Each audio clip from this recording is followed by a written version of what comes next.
or half an hour late from what I put it on.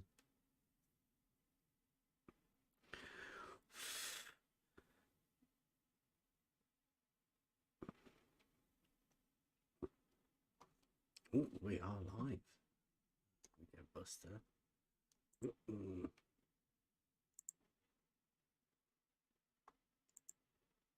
Us.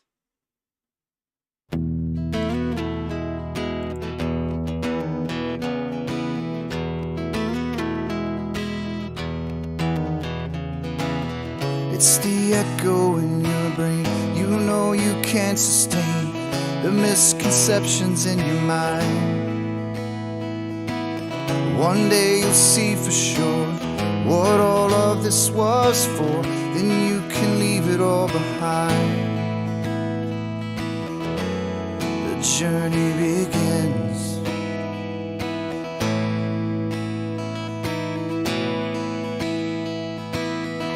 I am the one, yeah, that will show the proof. I am the one, yeah, that is searching for the truth. I am the whispers of the logic in your mind. I am an agent of the Logos.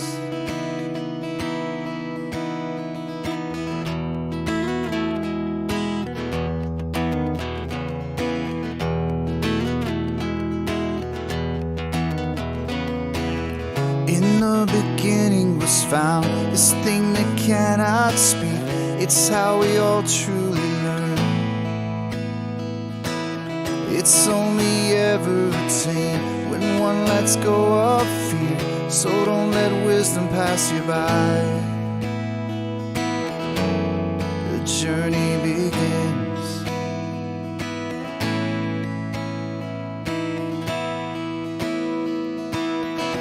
I am the one, yeah, that will show the proof. I am the one, yeah, that is searching for the truth. I am the whispers of the logic in your mind. I am an agent of the Logos.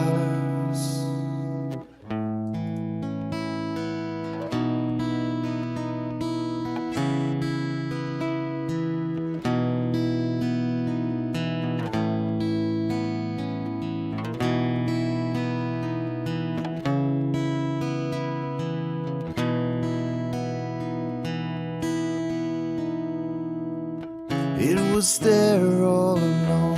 How could I never have seen this thing that's danced all around? It wasn't until I left behind the things I believed that I could see things so clear. The journey begins.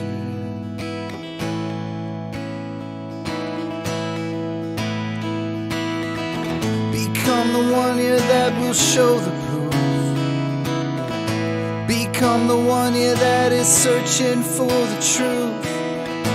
Become the whispers of the logic in their minds.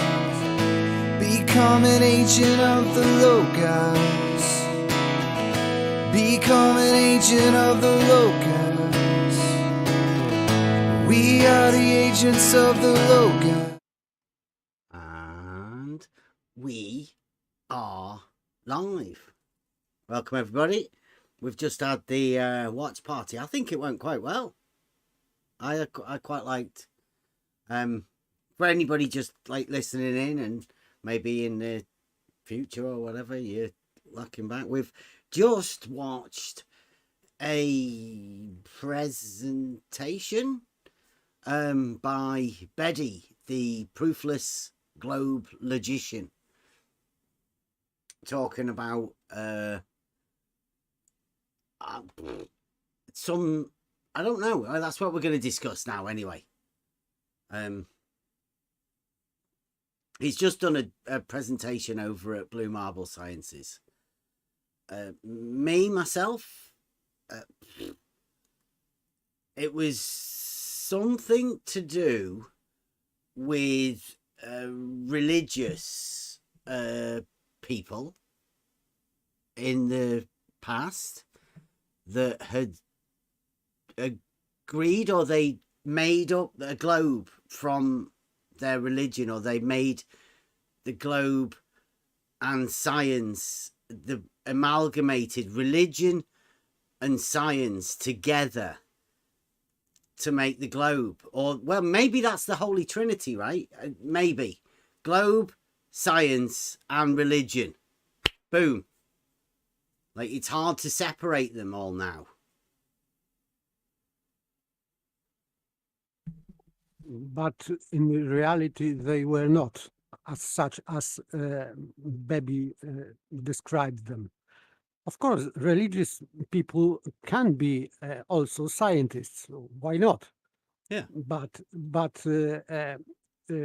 for example, when he was quoting Saint Thomas Aquinas, Saint Thomas Aquinas never did any experiments or his own calculations. He was relying on existing knowledge, false or true. He didn't know. He just took it as given. So he was quoting Aristotle. He was quoting astronomers. This was not his own knowledge. So he just repeated what at this Middle Ages was known about Earth and universe, mainly universe. And so it was not his own model, so to speak. But he, when he was talking about sphere, he was referring to this ancient Greek model when the Earth was not flat but a bulge, and of course it couldn't be a globe anyway, because the model of the firmament was impossible to match. This model of firmament was, you cannot match the model of firmament with model of globe Earth. So this bulgy Earth was it was just opinion of many people, and he that the Earth is spherical in shape, but spherical doesn't mean anyhow that was a globe, of course. And the center of the Earth and middle of the Earth, it meant inside of Earth, just underground. It means underground. So he just was repeating received opinions about that. What, because I read Saint Thomas Aquinas, his main works. So, and it has nothing to do with religion, of course. He was just repeating opinions of so-called scientists or philosophers. That's all. And if we are talking about, he was talking about Saint Augustine. He also had some opinions. For example, he had separated opinion about creation of the universe, that God might have created has created a universe in one day. Because all of theologians, they thought that it was 6 days. But he brought a new idea that it might be in a one day, in one split second, that created everything. So he, Saint Augustine, had separate opinions about some topics, but at the end of his life, he retracted many of them. So that's all I can say about his presentation, and it has nothing to do with religion itself. Well, Catholic what faith. did you get out of the general idea of what his presentation was about? He is trying to make Catholic Church, this traditional Catholic Church, not this modernistic new after council thingy, that they were globbers. Well, that's where the heliocentric, the whole thing came from. That wasn't it? Didn't it? Or no. did they say they tried to fight against it? Yes, now many people think that heliocentric model is from Catholic Church, but of course it is not, and it wasn't. Never was. Copernicus explicitly wrote in his work that he is against Catholic teaching when he wrote his work, and that's why his work was never edited in Catholic Church. He was edited and printed in Protestant print. I don't know the word where the printing is done. His manuscript was given to some Protestant printer, and it was after Galileo trial, because of course Galileo was proponent of Copernicus model, heliocentric model, and it was against Catholic teaching, and that's why he was accused. By the way, by Jesuits. He was accused by Jesuits, and main judge of the Holy Office, who was judging him, judging Galileo, was Saint Robert Bellarmine, Jesuit. He was leading judge of the Holy Office, and he judged him that he was incorrect, and he is against Catholic teaching and Holy Scripture. And eventually Copernicus, for that reason, Copernicus's work was on the how it is called. It was prohibited to read, and it was on that prohibition. It was for like 150 years. But some people are talking about Jesuits. Yes, they were two.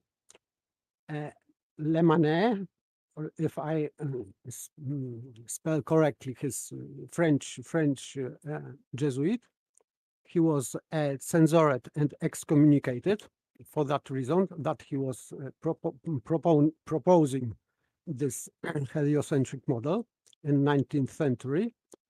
And the second,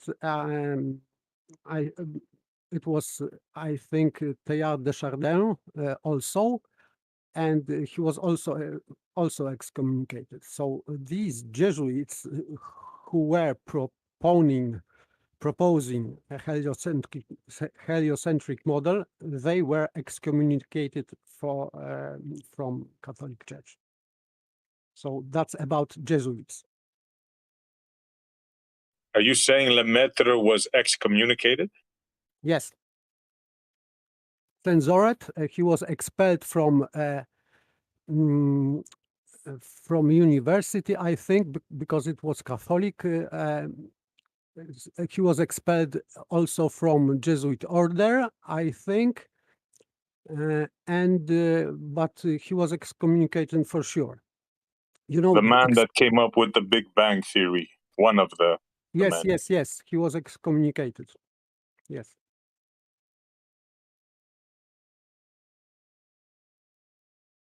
So I can agree that some Jesuits, of course, yes.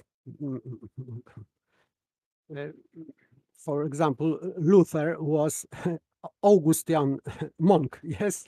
So, and he was also excommunicated. So, Well, is that what you think Bedi was doing? Bedi was trying to link religion with science, but not with normal science like Aristotle's science, but modern science. This old Catholic Church, he is trying to link, to make a link between old Catholic traditional church with modern pseudoscience. That he is trying to do, in my opinion.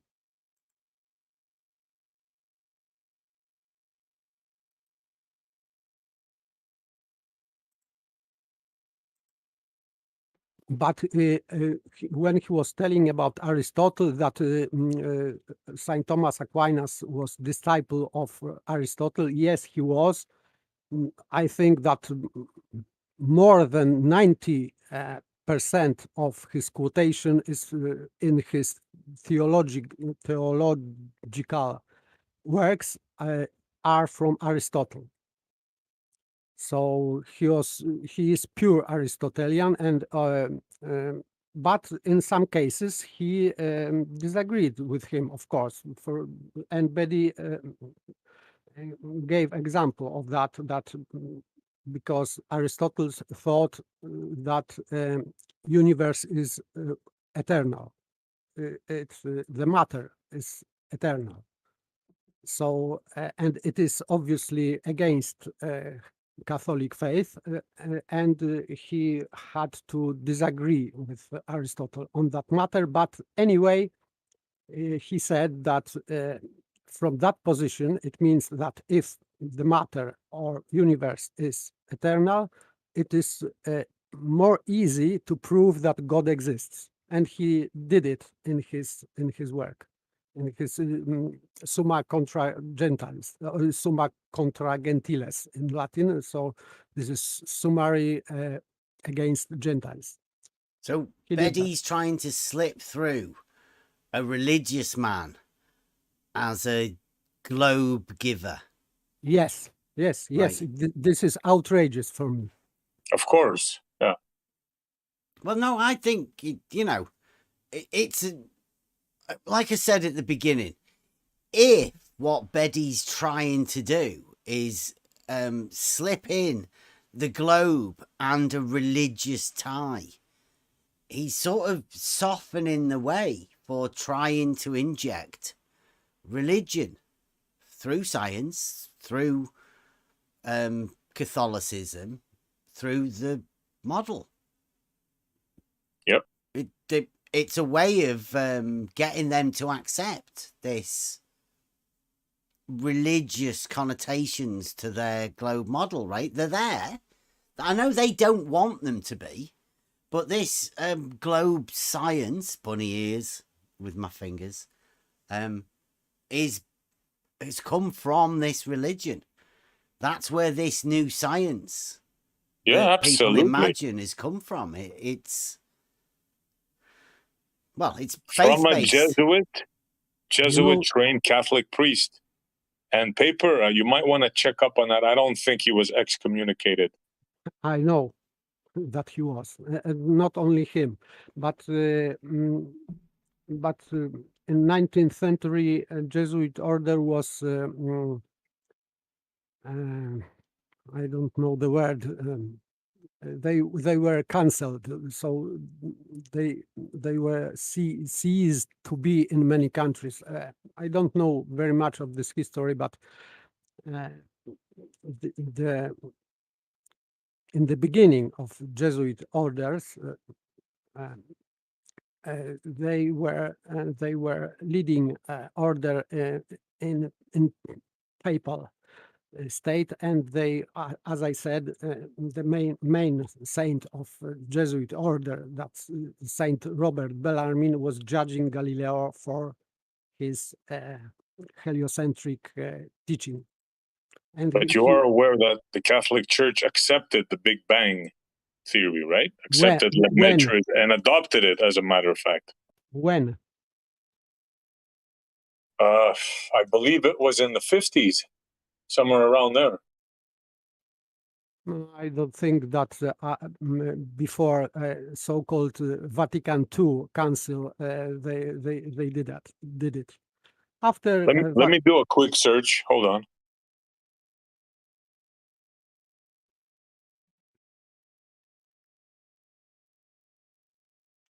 Yep, it was in the 50s. Pope Pius XII. What he accepted? Okay, let me read you a little paragraph. As astonishing as Lemaitre's ideas was, perhaps equally surprising to us now was the reaction of the church. Lemaitre was not jailed by the Pope like Galileo.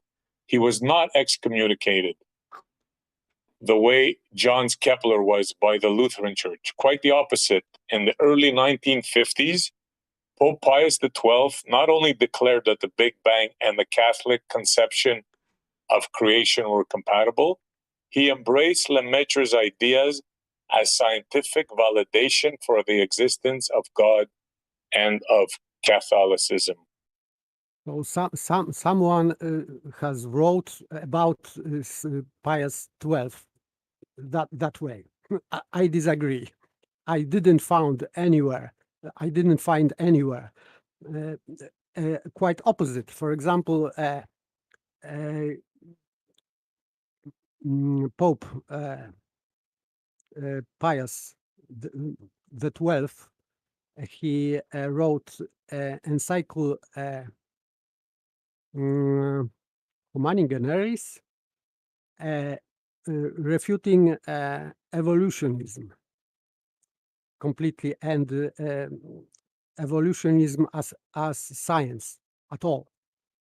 So I don't think that he would adhere to Big Bang anyway, because it is against whole previous Catholic teaching about creation. I agree. So- I'm not disagreeing with you. I know I'm surprised, but I know I remember. I never heard of Lemaitre being excommunicated. If so, I learned something new today. I see. Can we do a bit more French with that? I mean, he is French, isn't he? You know, Lemaitre. that's Georges it. Lemaitre. That's it. Go on, give it a proper in the middle of it. Georges Lemaitre. There you go. That's it. It's much better. Gadget could do it too.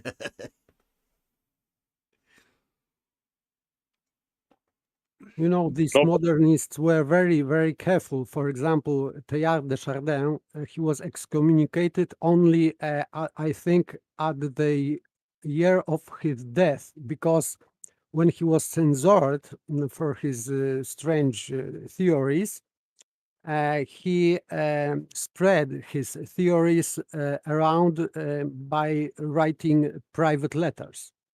So, you know, like I said, paper. Maybe I learned something new today. I'll look into it, but that's the first time I heard that Lemaitre was excommunicated. I think so.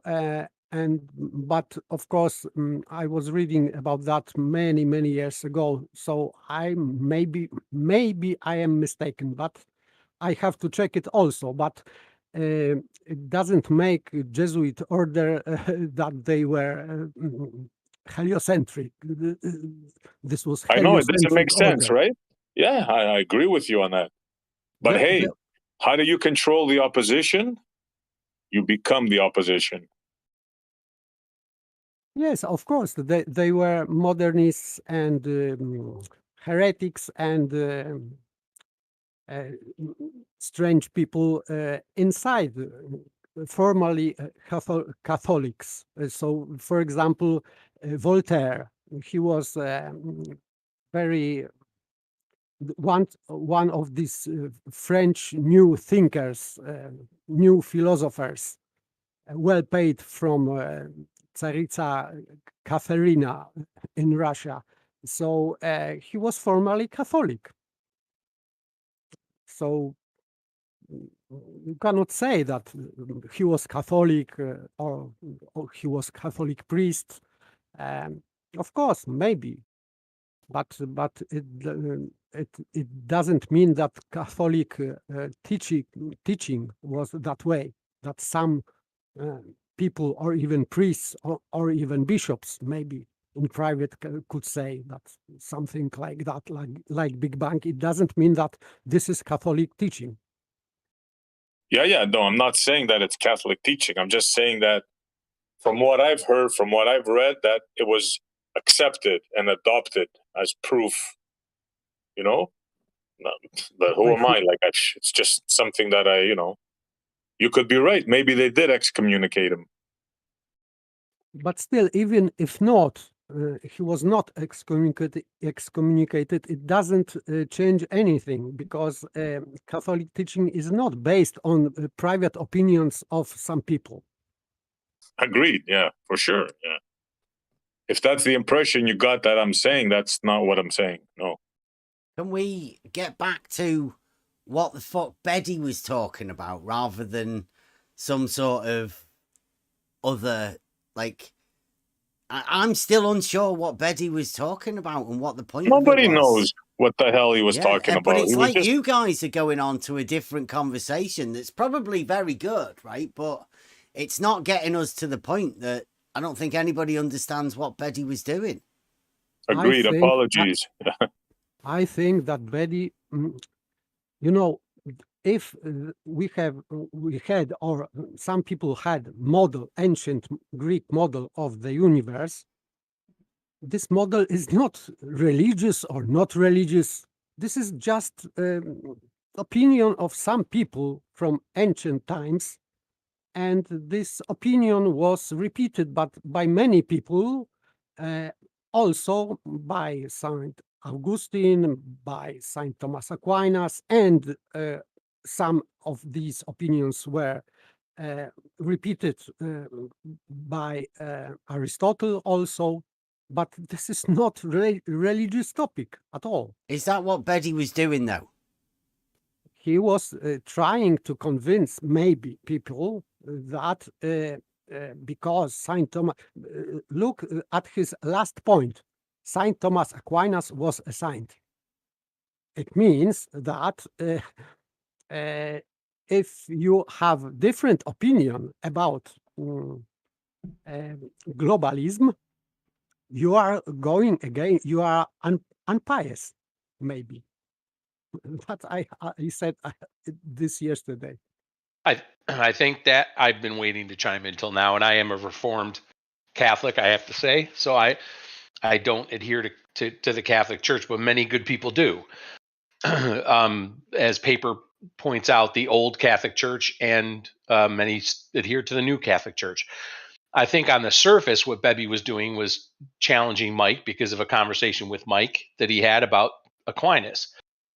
But I also think that Betty's goal is to make the claim, especially for anybody that would say that they're Catholic, that they follow Catholic doctrine, is what paper was getting at. And for those that don't know, in Catholic doctrine, if you are a saint, you're essentially infallible. Okay? So to go against what a saint has said about a particular topic is not a good look in Catholicism. Yes, on the surface, I think that's where Betty was going. Oh, through science, he was getting the globe. Yeah. Every Catholic person has to follow the globe now because a saint was interpreted to say that. Should. Should. Yes, rather should, but still, because many Catholics today don't recognize what is Catholic teaching and what is opinion of even a great saint, because, of course, for Catholics, Saint Thomas Aquinas was great saint and great theologian and great philosopher, but still his opinions, they were not even his opinions.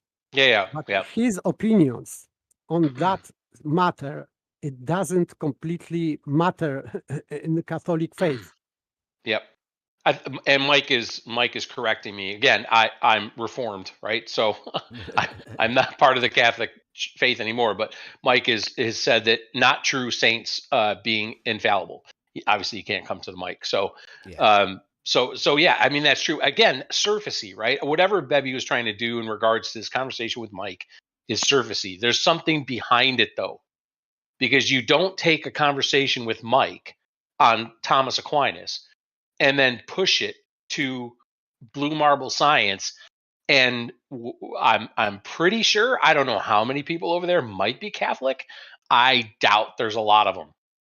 I don't think there's a lot of Catholics over at Blues. I I would have could be thought wrong. that was an atheist sort of stronghold myself. I would That's think what I as would well. have said.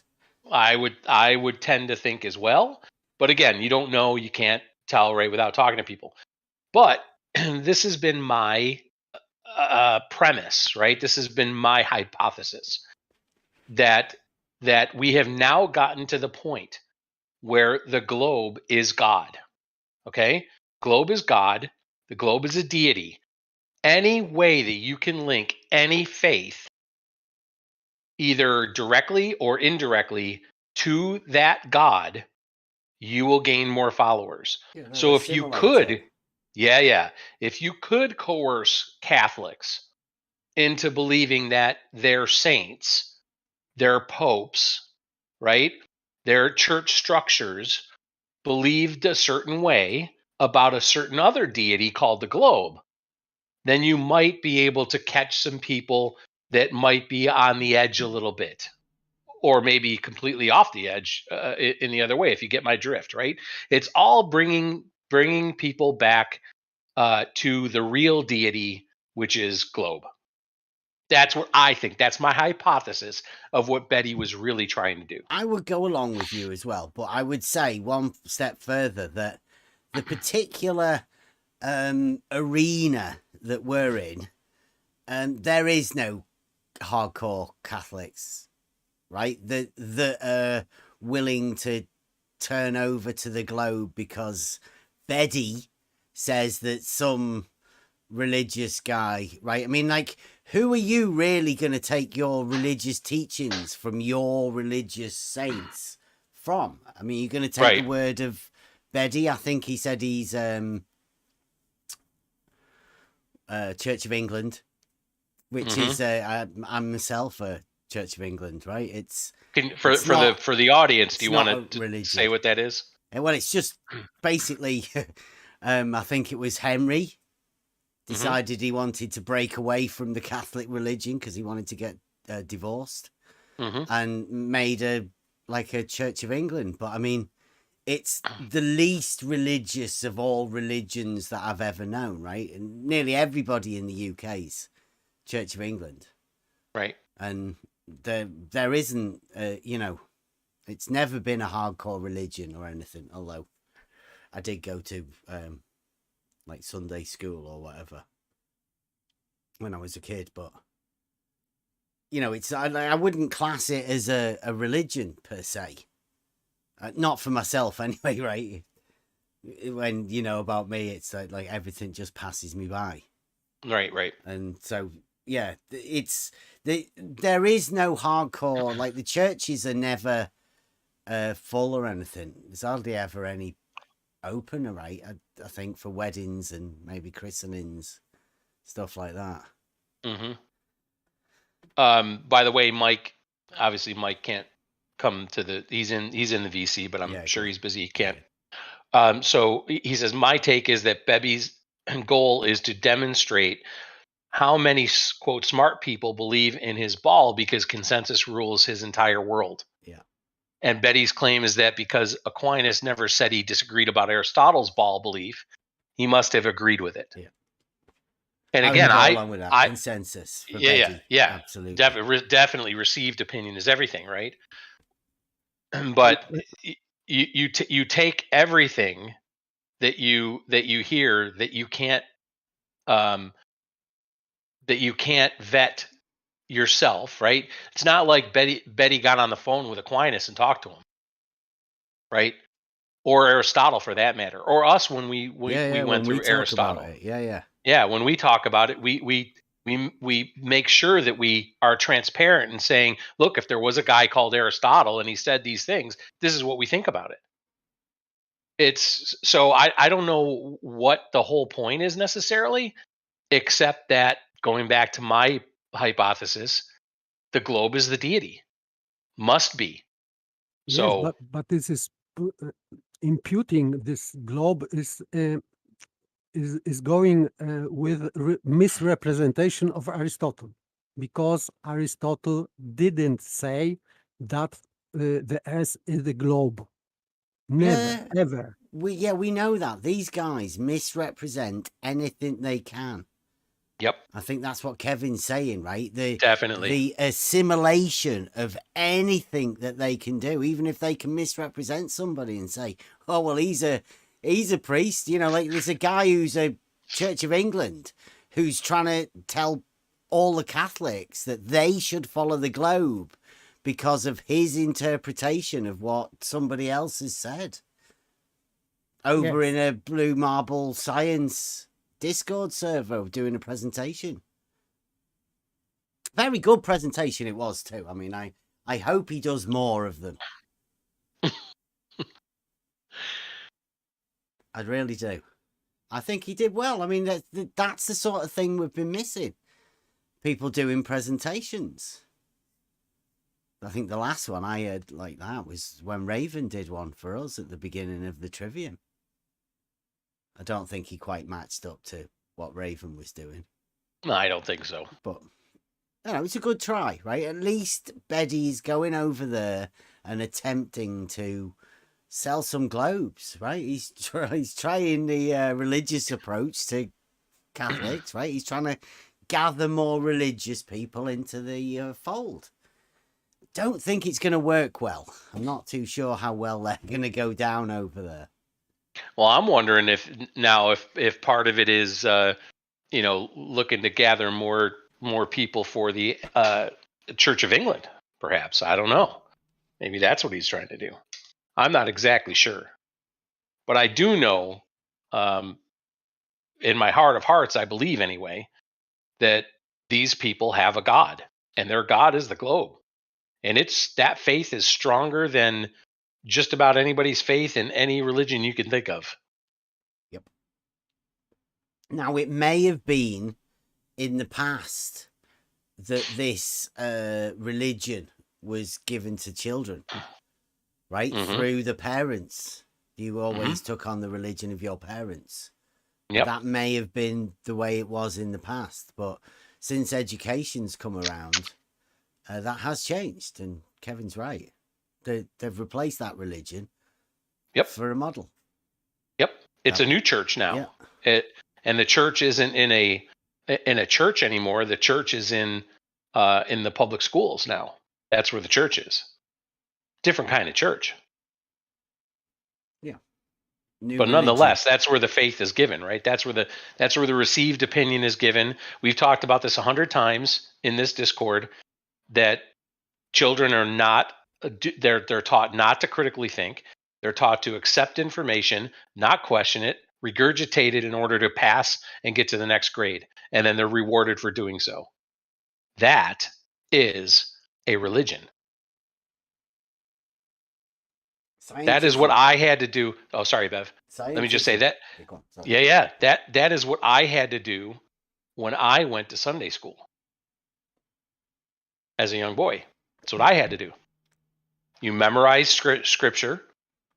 You parroted it back. You never questioned it, because if you questioned it, you were going to have a talking to. And you moved on. The Church of the Received Opinion. Mm-hmm. I like that. Yeah. Oh, that's great, Oklahoma. Mm-hmm. Church of the Received Opinion. But now there is even worse, because if you were in Sunday school, at least you were taught catechism. But now in schools, public schools, at least in Poland, Catholic children are taught religious studies. It is called religion, this subject in school, but they are In fact, they are taught new world religion. In fact, Definitely. It's still, even for a child that goes through some kind of quote religious education or theological based education, they're still getting the deity. They're still getting the deity. There's a conflict there that may cause some cog dis later on in life, but yeah, at least they've been exposed to something of a creator. But soon enough, they'll find out, because as we know, right? Once you doubt the real God, you doubt the real God, the model, you doubt that, you are excommunicated quick. Oh, yeah. Yeah, and they'll send out squads out after you. Yep. They won't leave you alone. They won't, it's not live and let live. It's full on destruction mode, isn't it? Yeah. Mm-hmm. Assimilate or die. Yes, indeed. They send everybody out, like these globe salesmen. Mm-hmm. Get increasingly more aggressive as you find, until more than likely you disappear from the arena. Because, I mean, who could be really bothered with it except for Right. people studying people? Yeah, well, we've seen it, right? Many of us that have been in this arena, even for a short while, we've seen the personal destruction and excommunication that goes on. People calling people's places of employment, getting people fired from their places of employment, making it very difficult to go to a certain community and even have a conversation. There you go. That is religious for anybody that wants to know. And ask anyone who belongs to a church where you can be excommunicated, whether it's a Catholic church, whether it's a Mormon church, whether it's Jehovah's Witnesses. There's all sorts of them where you can be excommunicated formally. This is what happens. The Amish don't mess around with that Mm-hmm. as well. Yeah. Mm-hmm.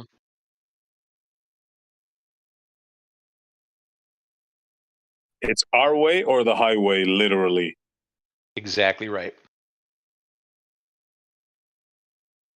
So yeah, I will say it's interesting to try to suss out what Bebby's motives are here with You know what I was going over thinking? that. Yeah. I think I was completely wrong in what I was first thinking. I thought he was going to use it as a wedge, right? To say that flat Earth is like a religious belief. Mm-hmm. But he's very cunning. I gotta give it to him. What I think he did here was combine science and religion and say, look, both of these agree. It's a sphere. Yep. What's wrong with the rest of you guys? Mm-hmm. Yeah, very cunning. Yeah, he said that at the end to Rumpus, didn't he? That was his, when Rumpus I think Rumpus tried to save him from, well, you don't mean religion, actually, do you? It's you're just using these people as an example. And I missed that part. Yeah, to his credit, at least the way I heard it anyway, to his credit, Betty said, oh no, this is just what you said, Essie, that religion and science they're not diametrically opposed. There is a synergy there. And of course there is. Why wouldn't there be? Yep, Bebby's not your run-of-the-mill troll. That's for sure. I don't think so. Nice try, Bebby. Very nice try. I got to give you credit for that, my friend.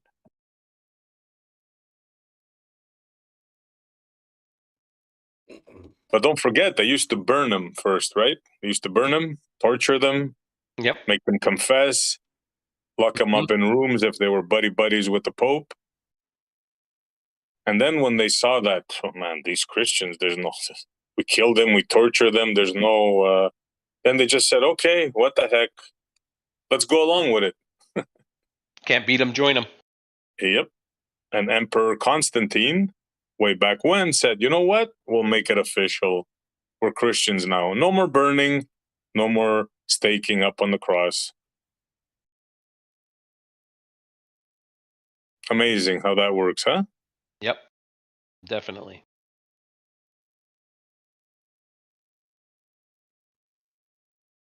Yeah. Can Emma timeout Chaiki seems to be getting a little bit triggered. Oh, I wasn't even looking at the live chat. I can't Yeah. imagine what they're saying over there. For his own good.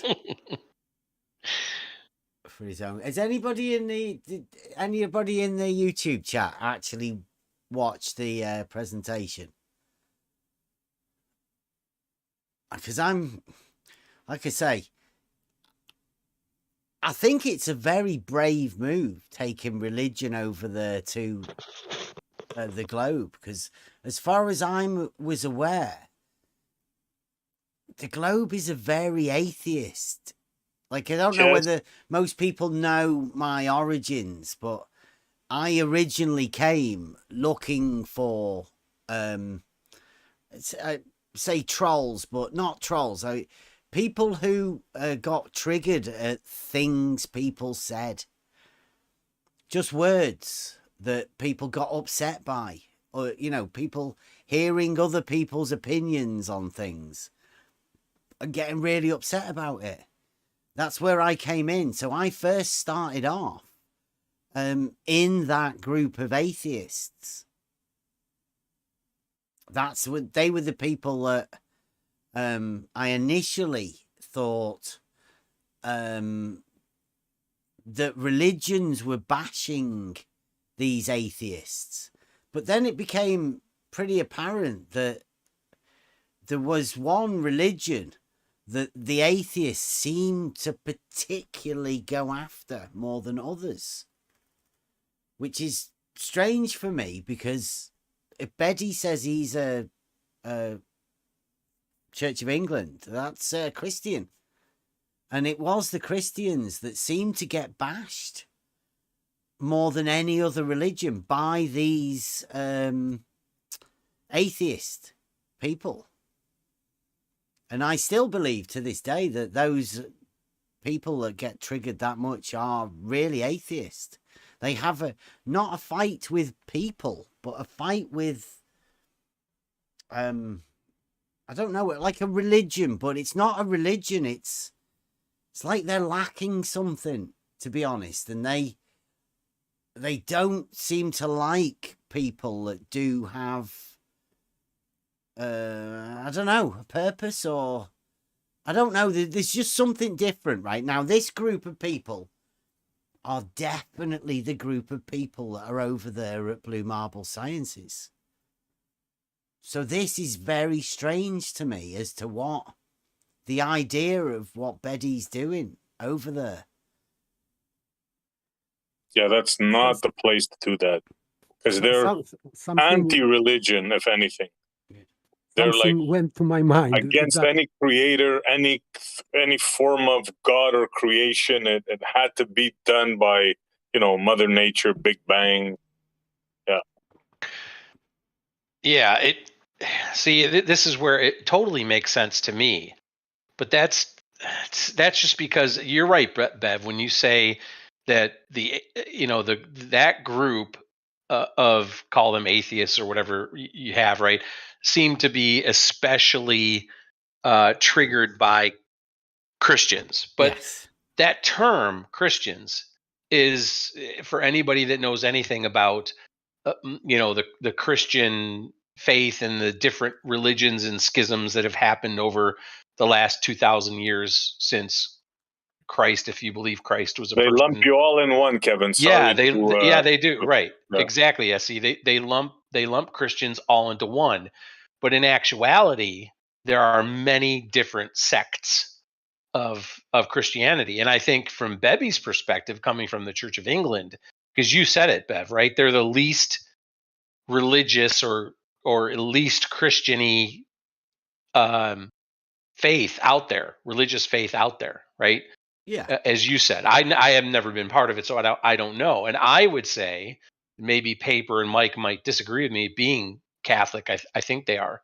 That, at least in my opinion, at least the new Catholic Church, the newish Catholic Church, is definitely in that camp, right? And I think that's where Bebby comes from. I think the idea that the Big Bang, the idea that the Earth is a globe, the idea that water is not level is not horizontal, that water doesn't do what it does. All of those things that we talk about here are perfectly acceptable in the quote modern Catholic Church, just like I think it is in the Church of England as well. When it comes to those kinds of things, right? So to me, it makes perfect sense why you would do that, because that really doesn't bother the atheist that much, because you're not really talking about a God there, right? I mean, all you have to do is pay attention to what this particular pope does, or popes over the last 40, 50 years have done, and you go, yeah, I don't see a lot of really, God there necessarily, right? I think a lot of Catholics themselves, I know I have many friends who are Catholic, lament that fact. And I think it's might be the same in Church of England. I'm not sure, but All the that's churches are empty here, bro. All yeah, the right. churches are empty. You're using your Except right the Greek Orthodox Orthodox. churches and the Yeah, synagogues and the mosques. All the there you rest of go. the churches, they're all empty. I'm telling you. So to me, it doesn't seem that outrageous that Bebby would go over there and try to make the link between religion, quote, religion, using the bunny ears, religion and science. Because as long as the quote religion doesn't usurp the deity that is the globe, you're good. You're good. We can all get along. I think the globe, right, will accept anybody, because the globe will always override the religion, right? Because people who accept the globe, they've already accepted the globe, and they will accept any other religion person coming in if they accept the globe, right? But the moment that their religion starts coming in to play with the globe, then there will be a pushback. Correct. What because I was saying was, right, is at the beginning when I first came into this, the Christian religion, let's say, is the most freest, right? They say, well, you can have your religion, turn the other cheek, or all of these sort of help your brother, right?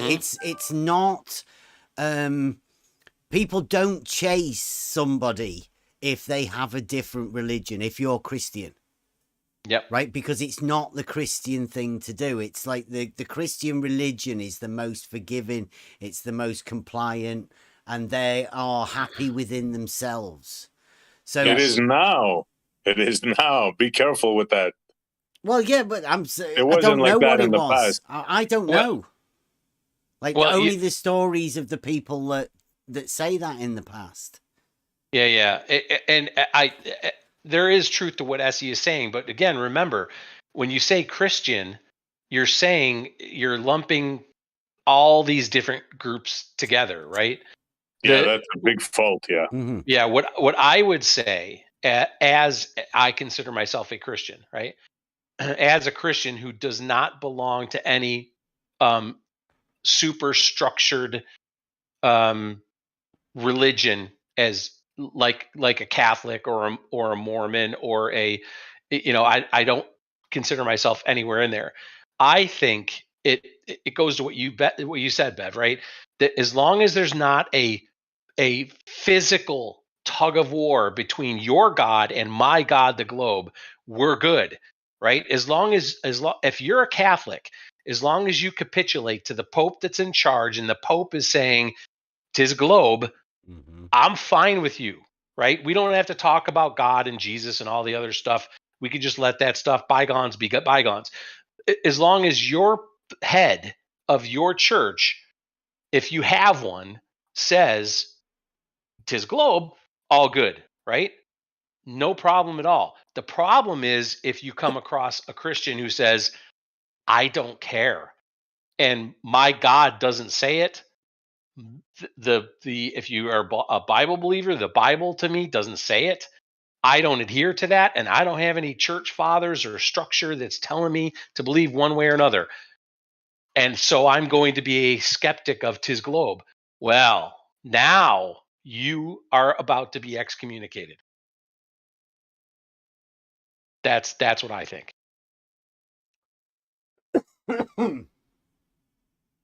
Genesis is in the Discord. Genesis, we're going over it now.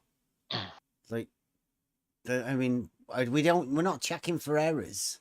We're just saying the purpose. I don't know what the purpose is yet. I'm still trying to work out. I mean, there's definitely a religious tie to what Betty's doing. And maybe he's trying to gain followers onto the globe. Maybe he's trying to gain favor with the globe crew over there. Maybe he's just trying to get a bit of content for Blue Marble Science, get a bit of a conversation going. I like it. But Sure. as far as I know, the model and religion are non-compatible, at least with the people that are in this arena. They're not going to accept religion in here at all. Their model is the religion now. That's correct. Not only will they not accept it, they vehemently oppose it. It's Big Bang evolution. That's it. It's Big Bang evolution, dead, and that's it. But I think that this is kind of desperation, because if on one hand Betty is trying to marry pseudoscience with religion, and maybe a pseudo-religion, but on the other hand, it's desperate move, because it means that science itself, modern science, cannot offer proof itself, and it is appealing to religious feelings of people. That's desperate for me. Well, they were saying they believe in science. What do you mean you believe in science? Yeah. You guys caught that one, right? Oh, yes. Why that choice of words, right, Essie? Going back to what we talked about, believe. Yeah. Interesting choice of words.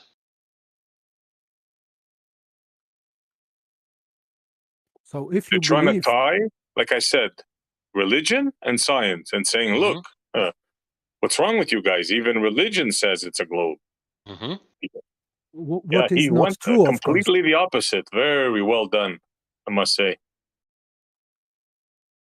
That's why he misrepresented Saint Thomas Aquinas, because many people esteem Saint Thomas Aquinas for his great works as philosopher, as a theologian, and after this presentation may think that, so if Thomas Aquinas was a glober, it means that I should also be, because it would be kind of not very good in modern Catholic Church or whatever.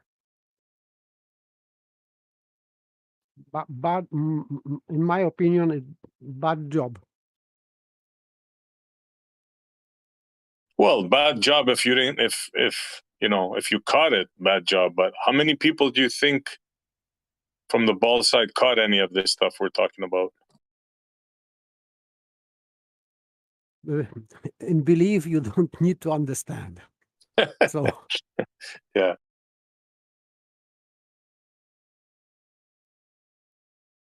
At least not necessarily. Well, it appears they have at least one intellectual in their midst. It appears.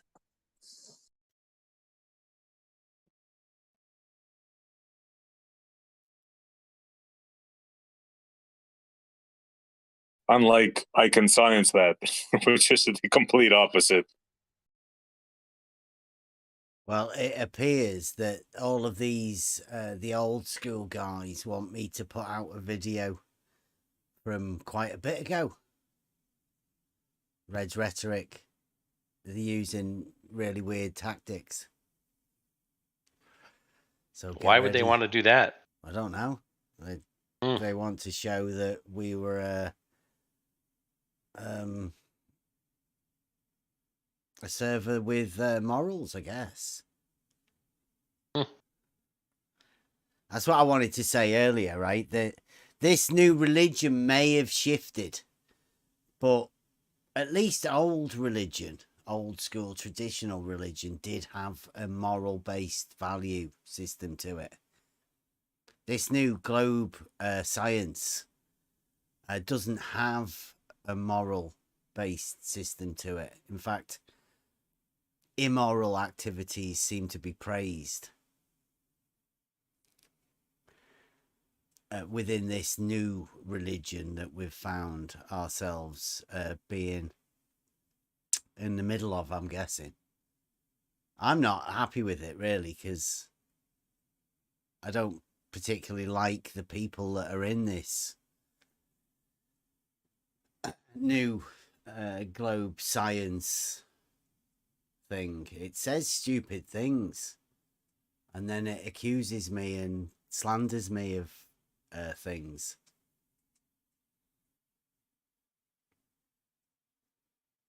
But yeah, there's going to be we're going to have to put a video out. I think I'll have to go over it live, but I'll put it out afterwards after we go over it live. So Red's Rhetoric, you listening? Teabag, Geist View, AT2 Productions. Thank you very much. There's going to be a video coming out, and we call it To Catch a Globe Defender.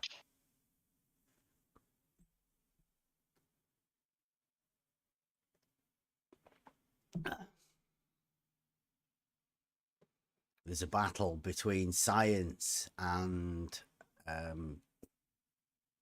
level.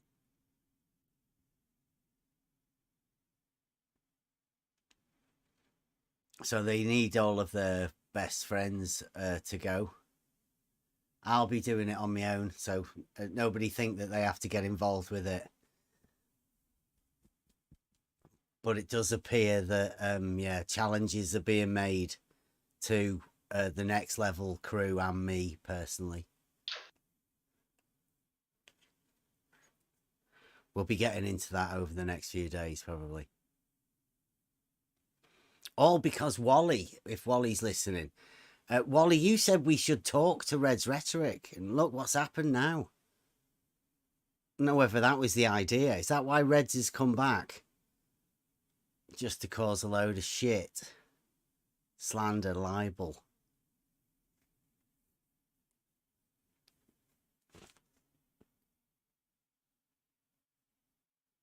And we've got Genesis back.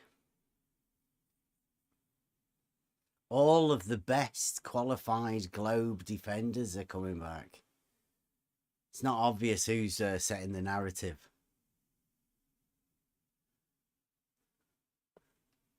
I don't know that anybody's setting the narrative anymore. I think they've all gone mad. They've all gone freestyle, just crazy. Mm-hmm. Yep, flailing about. All for I'd like to themselves. Mm-hmm. Go on. Sorry, I see. I'd like to remind the ballers that we have Model Afflicted Mondays and Free for All Fridays, because there was some guys over at Blues, they were talking some stuff. So you guys want to talk anything about your model, the Cornelius effect, gravity, those are your days. Come on over. You hear that, Repo Man? Come on over, buddy. The Cornelius effect, is that new? Yeah. Yeah, I love that. Yeah, we are in some strange times at the moment where this, I don't know, it's like a Spanish Inquisition from the globe model now.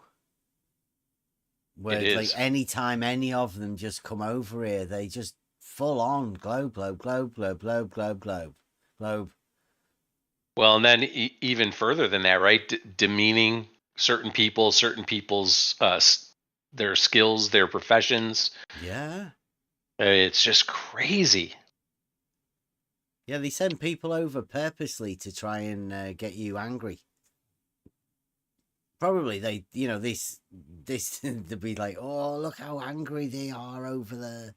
Well, yeah, we're not. Like Beddy's just done an impressive presentation where he took religion, put it right in the middle of a globe community, said like, you have to accept the globe model came from religion.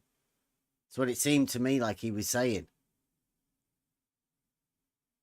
religious people of the past decided it was a globe. I heard Larry Scott say that at Eratosthenes' time, they already knew the shape. And if that isn't something like packaged up nice and neatly and placed in as an axiom already there, with no basis of anything to support it, then I don't know what did. I mean, how did Eratosthenes know? Just 'tis globe. Do you think Eratosthenes would have done that? He never I think done he that. went to the oracle. Yeah. It violates his model of universe. Yeah. So in that time, it couldn't be a globe.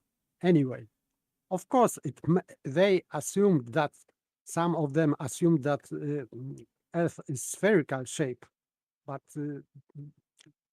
it should fit this whole universal model, and that model of order of universe, it was called cosmos. So this is the word for order of universe, cosmos, and globe was not there.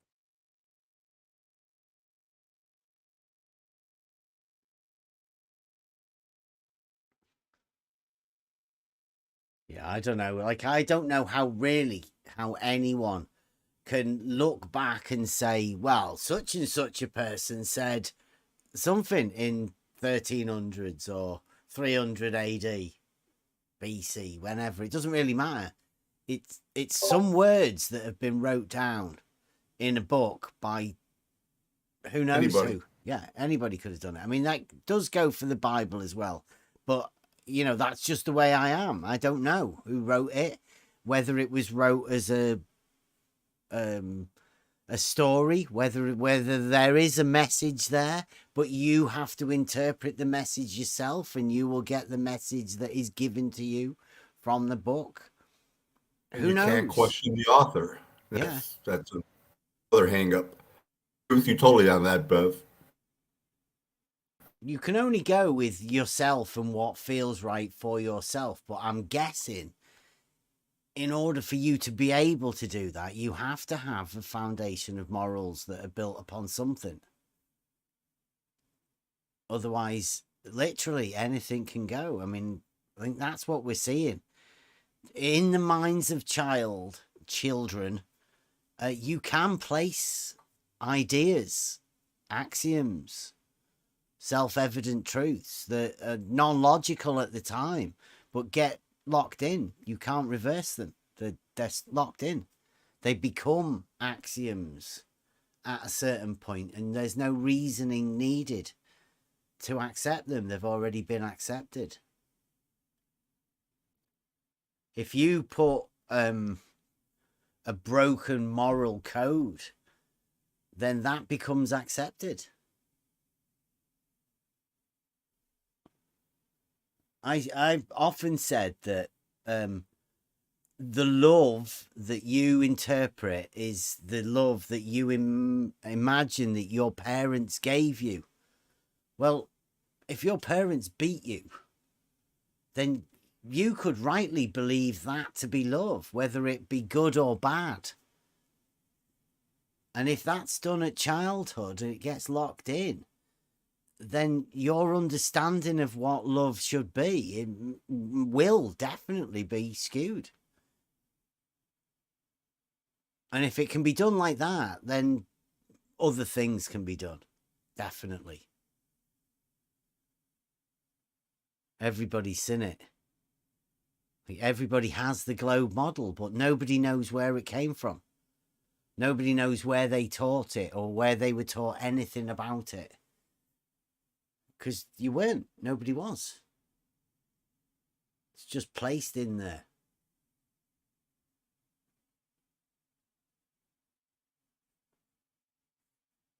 But that's education. Education's been taught as a, like just pouring information in. Repeat it. Remember it. never actually have to realize it for yourself or work out whether it's real or whether it's just facts that you're told. I mean, how do you know they're true facts? According to a lot of people nowadays, there is no such thing as truth. There are no proofs. You can't find them. And if there's no proofs, then there is no truths.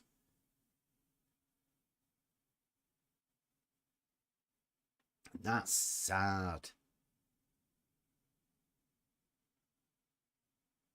Very, and education given free, and it's a must.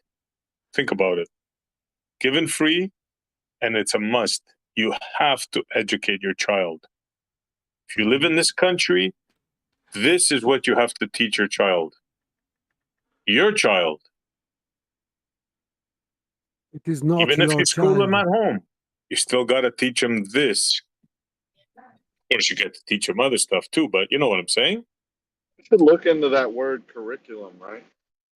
Something's Yep. got to be up with that because that's what they base it. You have to follow this curriculum or this program. Yep, that's the very important word, Rakia. Yep, curriculum. And who gets to decide that curriculum? Well, the government ultimately, your local Be back You in a know. minute. school board, but it's Yep. basically ruled by the government, funded by the government for sure. And that means that your child is no longer your child. It's a child of the state. Exactly. Or of a regime. I couldn't imagine 24 years ago now, where my wife and I made a decision. Well, 20 years ago, let's say, we made a decision not to send our kids to school. And I mean, there was no way I was sending my child to school the way I knew it, right? The way I went through it, the way I knew all the teachers that I knew that they were telling me what the problems were. Some of the teachers that I knew that they were the problem, you know, what they were teaching even back then. Now it's even worse. I mean, it's only been 20 years, and it's 10 times worse than what it was before. Their curriculum. And since you brought it up, Rakia, curriculum from etymology is a course, COURSE, especially a fixed course of study at a college, university, or school, 1824, from a modern Latin transferred use of classical Latin curriculum, a running course or career. Well, that's Pro- not too bad. That's pretty programming. straightforward. It's a program. You're But it is a program. Yeah. Yeah, The program. fixed course of study. It's fixed, right? Something to follow. Yeah. Something to follow. 100%. No critical thinking. No critical thinking it was allowed. take over from the trivium, right? Yeah, The taking trivium over was from the trivium. bad, right? Or not bad, but not what was required. Right? The Right. outcome from the trivium isn't what they wanted. You don't get automatons coming out with the trivium. Yep. And just think about the ages, right?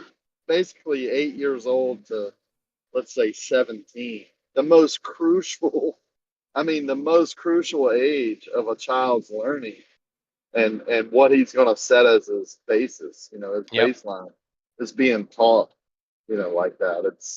It's troubling to me now, but I've gone as far as to, say that if I had kids again, I wouldn't teach them about Santa Claus and stuff like that. I've apologized to my kids for deceiving them about, the Tooth Fairy and Santa Claus and the Easter Bunny. I mean, I don't see any use for it. I think it's pure deception. I think it's the world teaching the masses how to deceive their children, and that make it okay.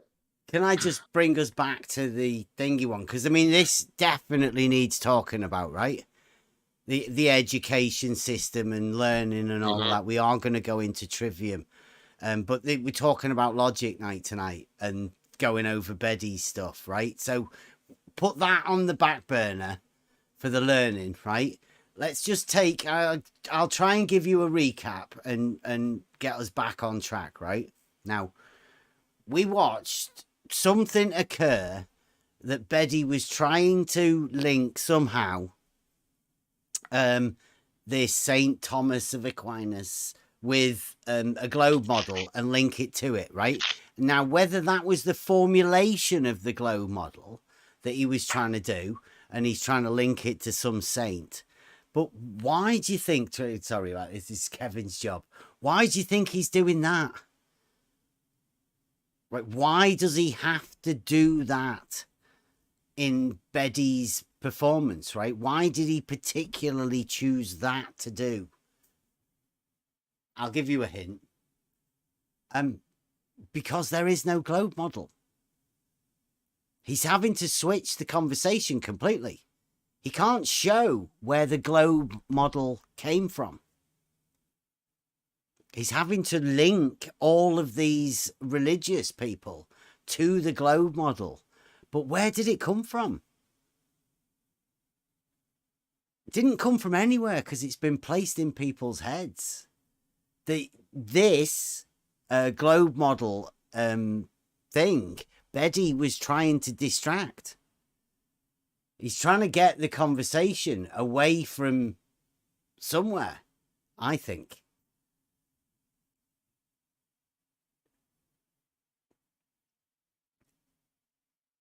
Where did the globe come from? I think that's what he was trying to do. He was trying to tell us that all of these people in the past already knew it was a globe. How? Yep. How did they know it? He's diverting from that very thing. He's just trying to tell you that everybody already knew it. Yes, but this is not true. Just not true. Yeah, I know. But it's only not true because it's already in his head that everybody already knew it, right? These people are telling us what they're saying. They're saying the model was already known. It's already known. I don't need to justify why the model's there because it's already known. It's been known forever. Received opinion. Yeah. It's received opinion for centuries. But it's not. And not only known, but known head. specifically. Mm-hmm. Yeah. By the church and by science. Yeah. That's how far back these memories can be placed in the mind of a child. Because he now imagines that all of these other people imagined that it was a globe, and he can either misrepresent or read somebody else's writings about it in a way that interprets what he's already got in his head. It's never going to stop. Yeah. They're never going to lose that model. It's never going to change. Because they can't get rid of the model. But there isn't as many of them as they think there is. Because there's loads of people who don't give a shit about the model. Yep. Totally agree with that. And how you might ask, how could that be, right? For the people that are listening going, what the hell does Bev just say? Mm-hmm. Because if you divorce the model from the reality that we talk about here, you go ask, again, we've said it many times, go ask the Joe Schmo on the street, right? Go ask him, water seek its own level? Of course water seeks its own level. What the heck are you talking about? Of course it does. There you go. I think you're the crazy one, right? Yeah. That's where the globe win half of the time. They make flat earthers sound stupid because of the questions they ask. I started telling people I don't believe water seeks its own level and watch their reaction. Yeah. Yeah, it's funny. But then hit them with the model, right? You bring the model into it, and you could see the glitch in the program. You could see them reset. It is almost, conspiracy theories and stuff, but if anybody's ever heard of like MK Ultra, where you just go into this programmed. Somebody says one word and you're like a robot being programmed into something. That's almost what it's like. Because I had that same exact conversation with my dad, who taught me water seeks its own level. And he went cog dis. His eyes just went all askew. He couldn't talk about it. So, all right, we won't talk about it. It's fine. Because he was presented with the model. The model crept in his head, and everything that he thought he knew. And his father was a bricklayer and a mason. My grandfather, when he came here from Italy, totally just corrupted by the model. You do know Italy doesn't exist, right? I do.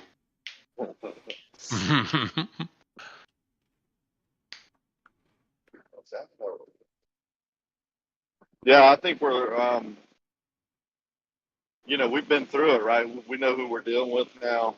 We know how to handle it. We know how to spot on the if, ands, and buts, or whatever you want to call it. Yeah, I like the way we're moving forward into other things.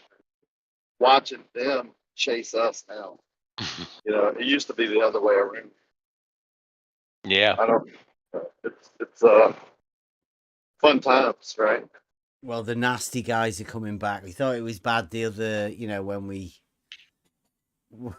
did the name thing. But like now, this one, horizontal paradox, realizing Euclid. Yeah, it's got them troubled. Even Beddy's trying to reclaim realizing Euclid in his presentation. That was phenomenal. Good. I mean, how good is that? Nobody had heard of Euclid a bit ago, so I thank everybody for getting taking Euclid to heart.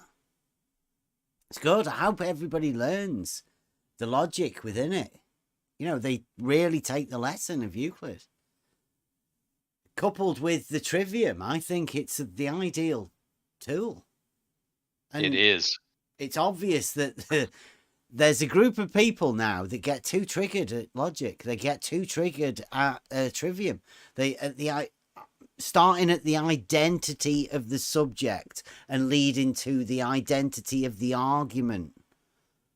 All of that, they can't deal with it at that point. And they're not going to be coming round anymore.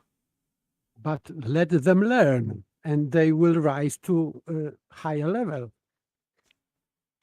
You think? I don't think they can come. I don't think they can even get involved with this, which is unfortunate.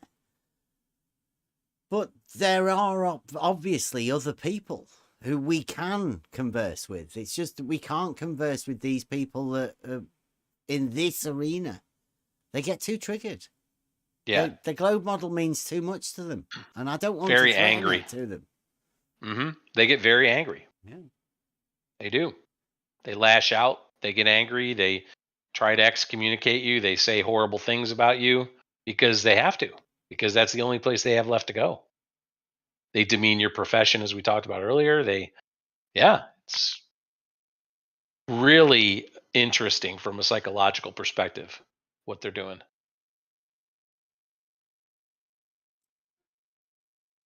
And we are in control of it. All of this stuff that's happening, they may think that they've got an upper hand or they know what's going on, but really we're making all the plays. They can't see it. But all of this is exactly the way it's meant to be. Mm. You watch what happens soon. Horizontal paradox is coming out. They can't talk about it. They can't acknowledge the geometric argument. But they're going to have to. It's they're in a catch. Is it catch 22? Yep, catch 22. No way out. Logic. You can't fight against logic. I mean, nope. You'd be fighting against mathematics. You'd be fighting and against proof. And I would say for those that might be listening that think that Bev is being hyperbolic about us having Us having the upper hand, who's using whose terminology? Who's setting the pace? Who's framing the discussion? I'll just defer to Betty, who used the term, titled one of his slides, Realizing Euclid. And then you can answer that question for yourself. It's all right. We already know the answer. Who would have ever thought a globe logician using that term on one of his? Titling a freaking slide, Realizing Euclid. It's Hey, guys. fantastic. Who's trolling who? Who's exactly, Rakia? Who's trolling who? The Proofless Logician titles a slide, Realizing Euclid. The book that is literally made of proofs. Proof upon proof upon proof upon proof. It just keeps going. I follow a group called Science that doesn't prove anything. Yeah. Yet I know Euclid has proof after proof after proof that build upon one another. Aren't they agreeing with it now? Like maybe I'm confused. Betty said he had no proofs. He's the proofless logician. That's how adamant he was when he came over here, when we went over Saragaki's proof. Betty said, I have no proofs. Yeah, and now he's labeling the slide Realizing Euclid. That's how ignorant of geometry they are. And it's shocking. Don't get in the way of proofs. It's a strange, that's just a strange way to think about things to me. I mean, it's like fantasy or simulation. I don't know. It's not reality, right? But I just today don't we think they have live in new argument. Believe in globe because Saint Thomas Aquinas was a saint. Yeah, That proves he the could globe. sell a few, yeah. Sell a few globes. Get the gifts out. Science tells you, religion tells you. That's what he's trying to say. So come on, you get this globe.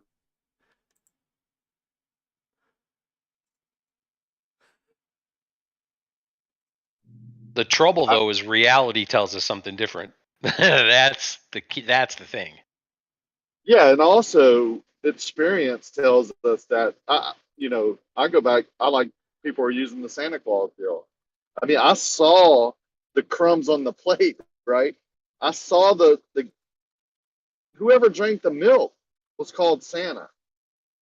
Whoever brought the presents were there. I unwrapped them. I know Santa, right? That's kind of where they live in that fantasy. Even when shown that there's another way, there's not a guy with a magic dust and a red-nosed reindeer flying through the sky.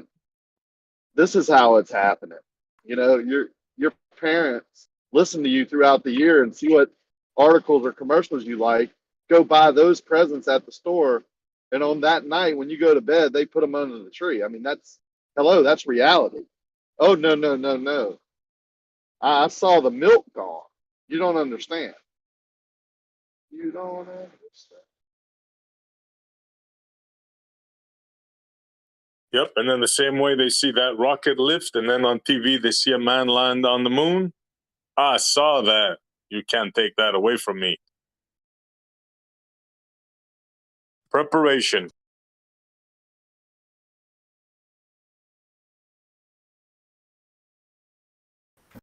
Did anyone else here besides me actually see it when it happened? Well, allegedly happened. I was 15 years old when that happened. Whoa! So you're one of those that experienced it live. Oh yeah, they got me out of bed. Watch it. Oh yeah, what you want to call live? Yeah, live act. Yeah, I saw it. Yeah, I believed it for a long time too.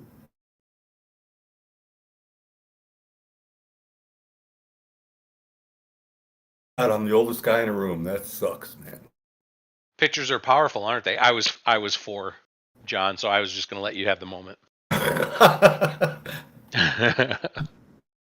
Pictures, they're powerful, right? I mean, even Blue said it. I mean, he said there's no question about it. I mean, we've had pictures of the Earth, thousands and thousands of pictures. Oh yeah, Powerful. has a big effect on you. That's where Santa Claus and the Tooth Fairy come in. Yep. Yep.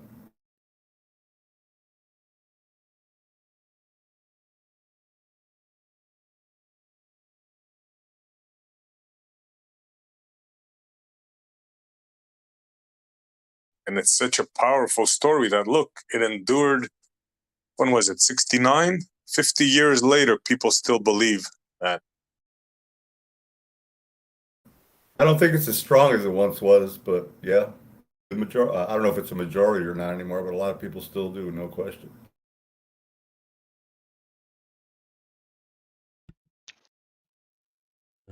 What have we got Genesis around for in the chat? What's he after? Is he all negative again?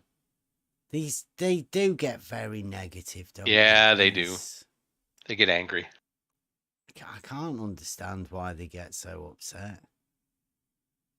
They've got a model, like, I mean, they're really happy with that model. They should just go and enjoy themselves. I mean, what's he doing in here? He can't be having fun. Leading themselves to contradictions. Because look at this. I've got a clip here. This is Brad. That's Brad, the science guy. And he says we have horizontal planes on the globe. So, I mean, he's really confused. He says, I'm not sure what you're on about with all this nonsense. Remember, a water level creates a horizontal plane of reference. Would you like to clarify for me where we can't have horizontal planes on the globe model? You see what Brad, the science guy, is doing there in his ignorance of it, the argument and everything. He's mistaking reality and horizontal planes with the globe model. Because the globe model is a spherical model that doesn't have any horizontal planes on it. It's not possible. It's geometrically impossible for them to have even a nanometer of a fraction of a nanometer of a horizontal plane. This is what they don't get. Yeah. But certain ones of the, like the, let's say, the not so clever globe earth, the ones that have accepted other people's paralogisms as their truths, like Buster says, like they've accepted a truth from somewhere. It doesn't necessarily have to be true, but they've accepted it as true. And I think that's what the education system teaches people, to be able to accept these truths. Absolutely. And even, I don't know whether there's a trick in it, because obviously everyone's taught the Tooth Fairy and Father Christmas as a child. There aren't many children that are taught Father Christmas, but their parents tell them before the age of 6, 7 that they were only joking. It's actually them that gave the presents to the children. It's all right, kids. Before the reasoning part comes around. In fact, I don't think many parents actually tell their children about it at all. They say, "Oh well, he realized it himself at such and such a time." That's why everybody does it. No, I don't know. I've never met anyone yet that says, "Well, no, my parents told me."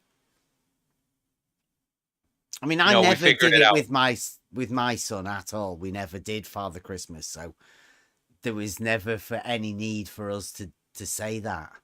Yep.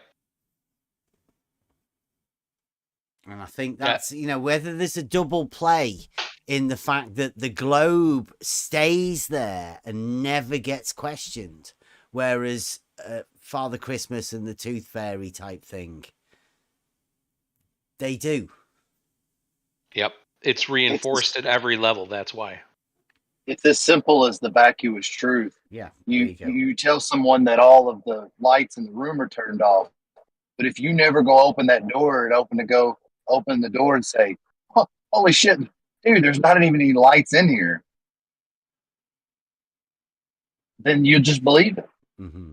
Hey, he told me all the lights are on in that room. I'm not going to open the door and check it.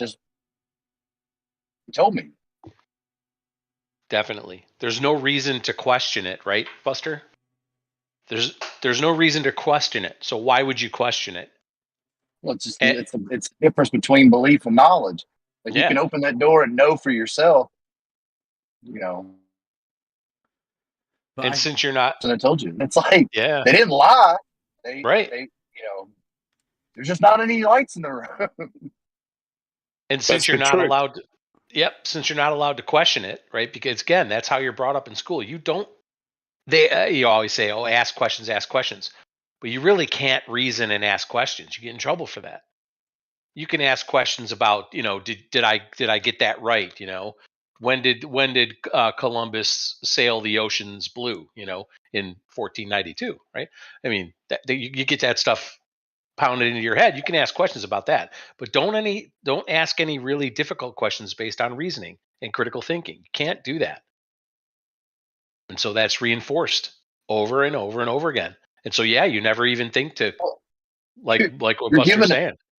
You're given a test on if the light's on in the room because I told you. You answered it right. Bingo. You answered it right. Bingo. Yep.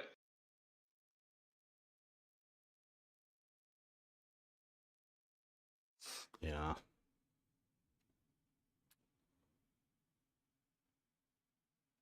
So getting back to Betty, though, I don't know where this is. It's going to be really interesting to see where this goes. This whole idea of religion and science and some of these groups like Blue Marble Science. Maybe it's going to be Blue Marble Religion soon, or Religion and Science. Ooh, yeah, the globe religion is it's going to be a tough one to get around that now. That link has been made by Betty. Globe, religion, science. That was the message that I got out of, you know, whether that's the way Betty wanted it to come across, but that's all I heard was some sort of a link between religion, science, and the globe. And in fact, as I take that, it is pseudo-religion plus pseudoscience. So this is all pseudo, not real. And pseudo model globe.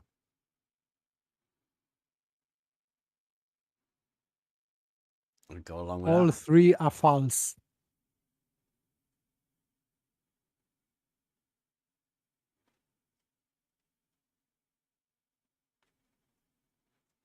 Anyone else got any other take on it? Definitely the three were linked together. Now, whether this is the new Holy Trinity for the globe,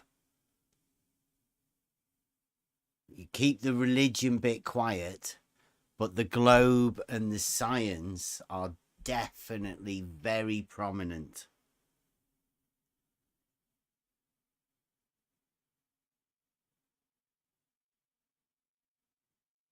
Is that a too strong a take?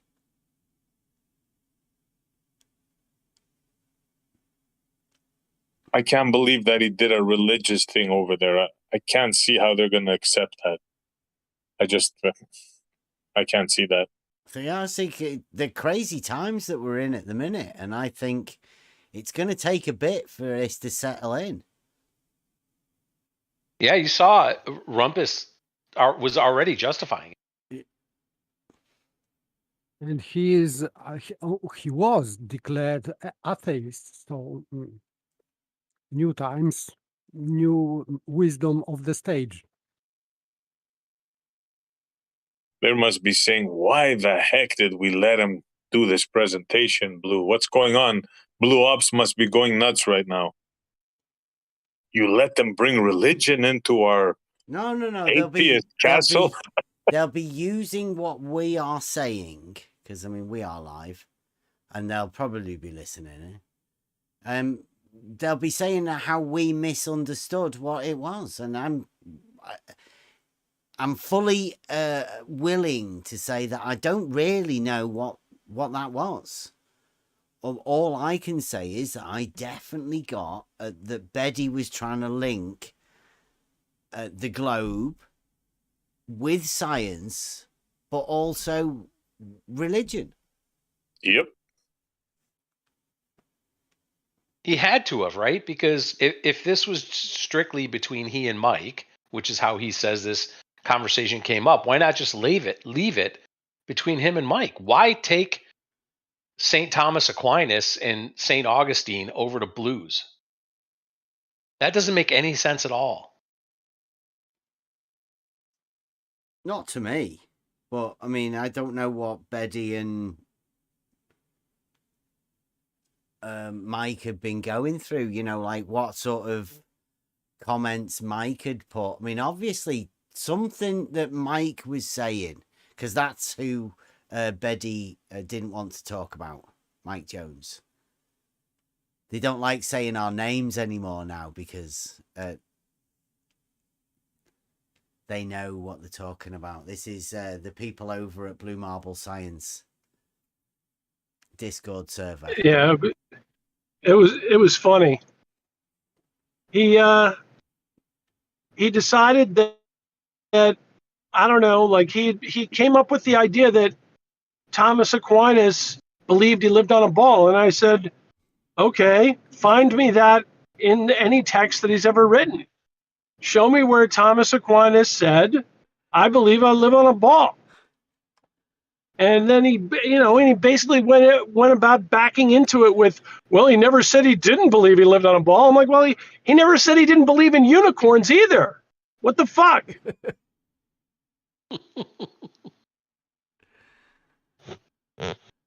Nice. Yeah, it's just strange to me that he brought that over to Blues instead of just leaving it between he and you. That's what makes me scratch my head. Yeah. It's just Well, it's just like the hangnail. We all know that I live rent free in his head. Let's face it. Yes, indeed. Yeah. Well, I think we all know that the last time he tried to do anything like that, i.e. Saragaki, he got absolutely humiliated. So it'd be much better and easier for him to go over to Blue Marble Sciences. I mean, that was he was pretty safe over there, right? Even within the questions that occurred afterwards. Yeah. I get you there, but there's a difference between what he and Saragaki did, because he was in his element with and the topic at large, which was logic, right? Saragaki had some logic, and we were all about the logic, and we were going through it. And Betty had a problem with it, challenged Saragaki to a certain extent, and got his ass handed to him. But this is different than that. I don't know what this is. No, I think it's not a topic that we're bringing up, right? Yeah. Well, you got to forget you don't know what Mike's talking about in the background, and Mike, like he said, he's living rent free in Betty's head, and he has to challenge Mike. That was the best place and the best method he could come up with to challenge Mike. Okay, I'm with you there. I'm with you there. Without Mike being there on a friendly platform. Yeah. I'm with you there. Way to go, Mike. Yeah. But I bet Mike doesn't even feel challenged, right? I mean, it probably like me. I haven't got a clue what he did, what the point of it was. Brilliant. Well, I even said I don't even give a shit if St. Thomas Aquinas said it. I'm like, okay, like prove me wrong. I go, feel free. Like if he actually said it, I want to hear. Like I live on a ball from this guy. Awesome. Like I never said he was my god. Like all of a sudden he just came up with this on his own. It was just really weird. It's Especially for ingenuity, right? especially for a Church of England guy. You know, like why are you so excited about the saints of the Catholic Church?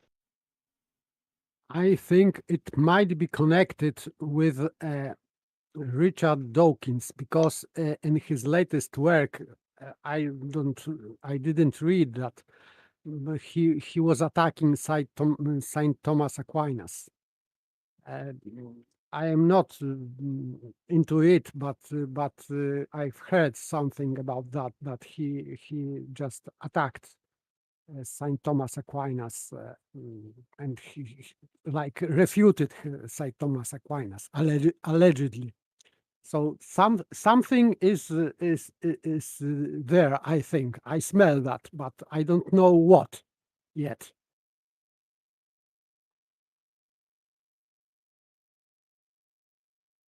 That debate was going on 10 years ago for years and years. I used to listen. That's how I had the penny trouble. Oh, Robotics. that's a pity. I think he's traveling.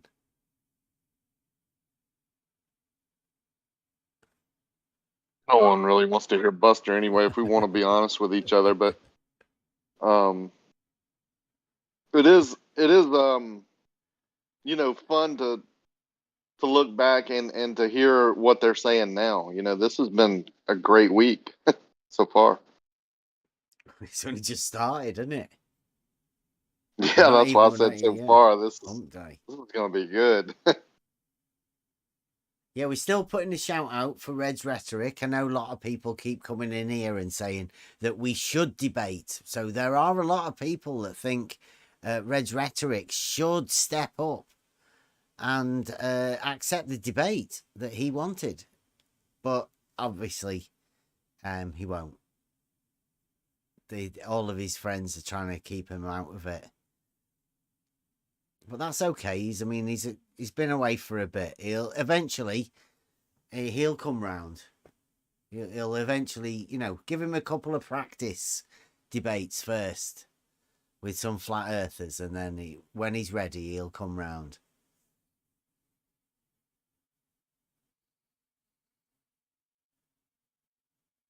And I think at the minute they've got because I did say that when Wally said we should talk, I said, well, I just want really to showcase this realizing Euclid, because it teaches people basics of geometry and the basics of logic and how you can reason a proof for yourself. Even gives you the idea of how to come up with your own tests, to reason your own tests. And that's all I wanted to talk to him about, but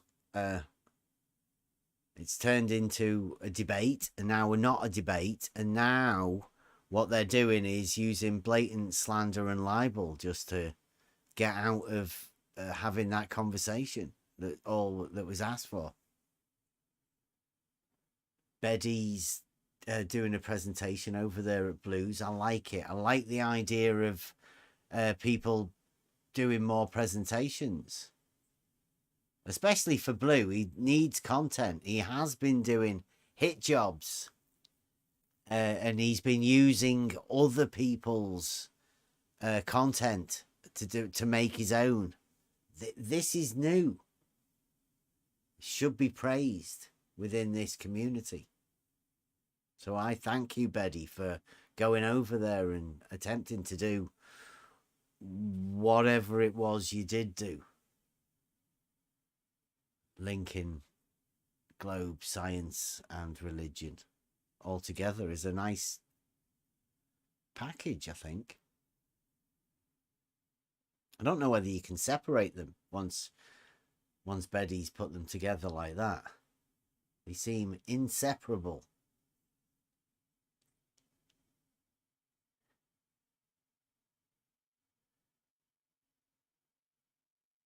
What's what? Is Wally still talking about canals?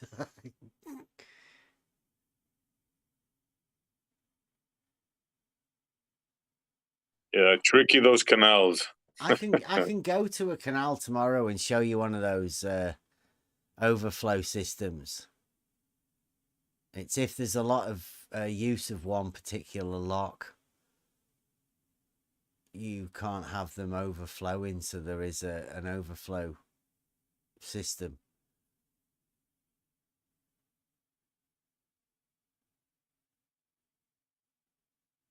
It happens at the top locks.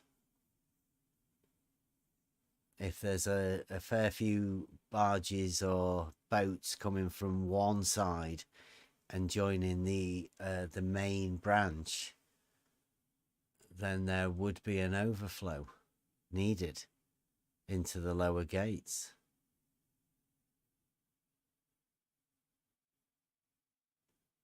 But I mean, it is only Wally. He doesn't understand this, how canals work or the system of canals. But I can go and do that for Mike tomorrow.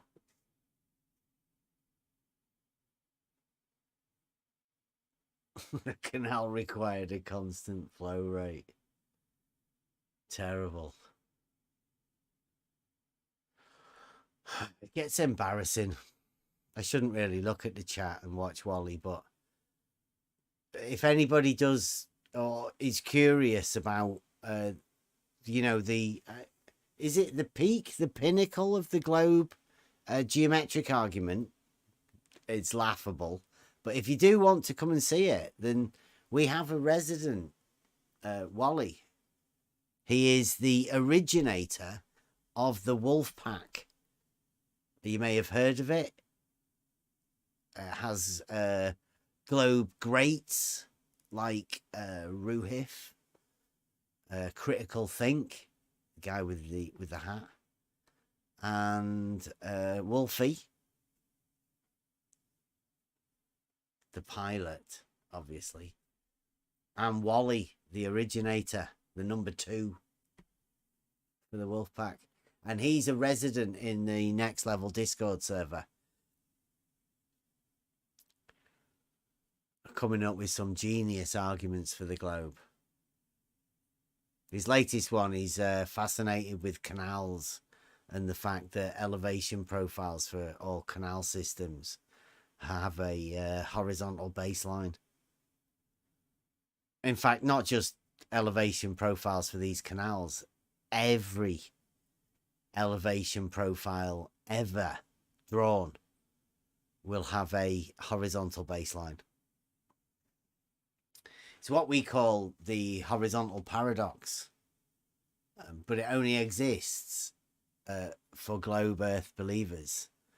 And even then, globe Earth believers have a paralogism around it, so they won't be able to see it. They will not recognize it as a paradox.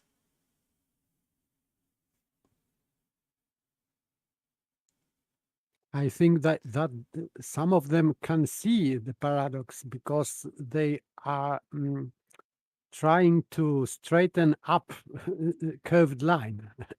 If it were no parallelism, they shouldn't try to do that, because they should be okay with a curved level, but they are not. So I think that they might be aware of paradox here.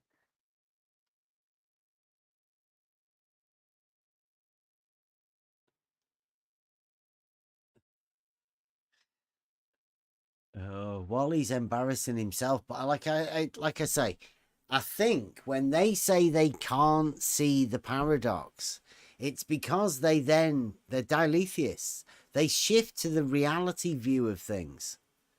And the reality view, obviously, is that a water level is a tool that establishes a horizontal plane. That's the reality view. But then they flip to, well, the globe model says, so they can just disassociate the two, reality and the globe model. And they can mix That's and exactly match what them they whenever do. they want. Yeah. Yeah. They can be They both the say, same. yeah. It's the diletheism, isn't it? It can be both true and false at the same time. And they can Yep. just pick whichever one they want. Or have two truths. Mm-hmm. Yeah. So it's they acknowledge level, parallel, then they say plane, and then they say, but on the globe, it curves. Mm-hmm. That's it. They just switch it right there. Boom. Yeah. Easily. When we say, yeah, we agree, but only one of these things happens in reality.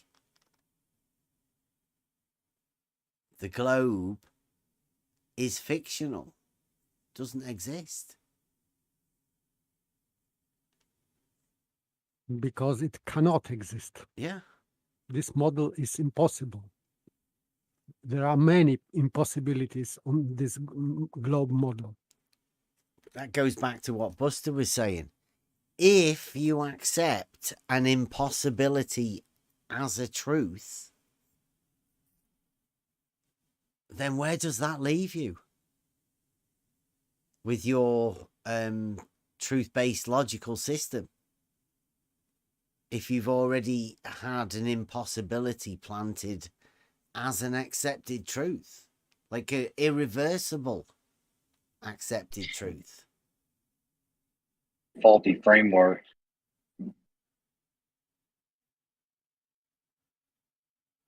And it's been put in that early on that most people have not built a framework around it, but some people have.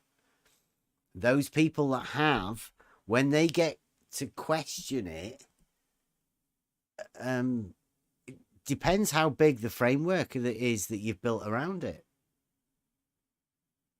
Keep going back to Buster. Like, as soon as you've accepted that truth, like, what can you do? How hard is it to undo an accepted truth that you've already established? And if that it comes from childhood and you are in your 20s, 30s, 40s, 50s, 60s, it doesn't matter. How hard is it to undo if you've built a lot of stuff on it? I'd say it's impossible. Psychologically, it is very hard, but in logic sense, it is very easy. Yeah. Yeah, I think you put a quote in the live chat a little bit ago, maybe when we first started or just before this show. They talked about you have to love the truth more, right? Whatever the truth you find is, you have to love that more than you love what you thought was the truth before that. Yes, that's why Aristotle said that Plato is friend, but the truth is more. There you go. People hate the truth for the sake of whatever it is that they love more than the truth. They love truth when it shines warmly on them and hate it when it rebukes them. That was St. Augustine of Hippo, which is, I believe, Betty. Yes, this is the same. Imagine that. Was the very same Logos. How did we do that? Amazing. Yep.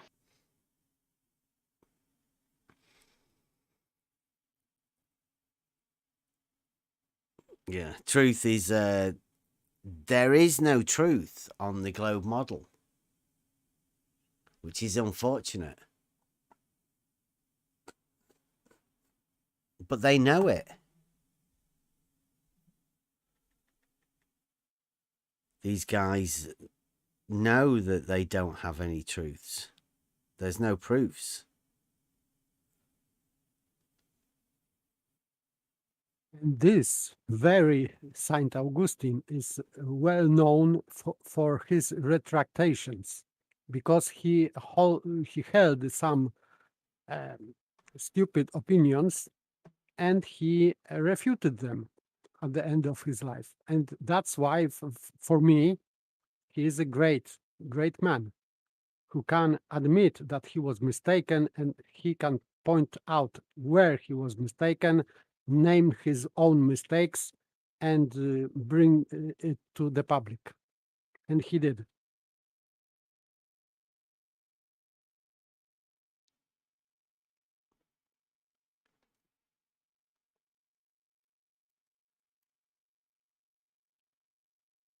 Uh-oh, Wally's got a... Is Wally saying that flowing water is not level? Because I'm pretty sure I've got a clip of Fight the Flat Earth saying, and as we all know, flowing water is level.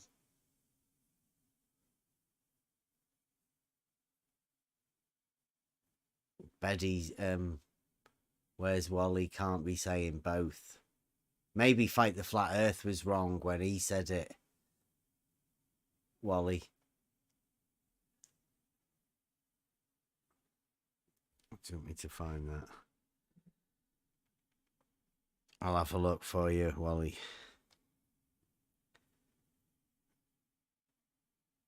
I mean, we know that level water is a horizontal plane and doesn't flow. Wouldn't be at rest if it was flowing.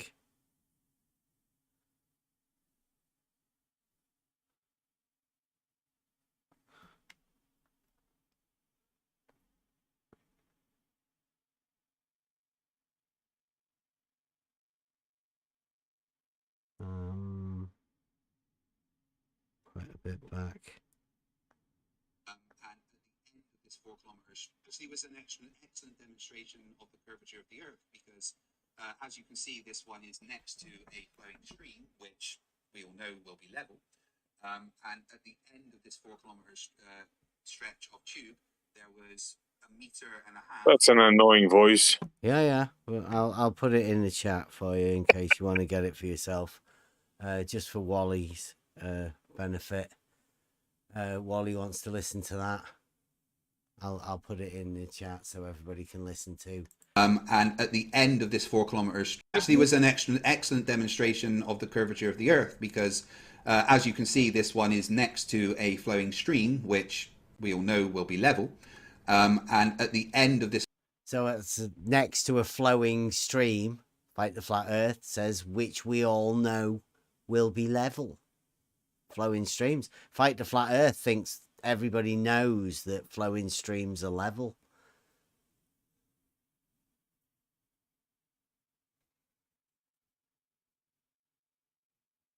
It's not a canal if it's a flowing stream, is it?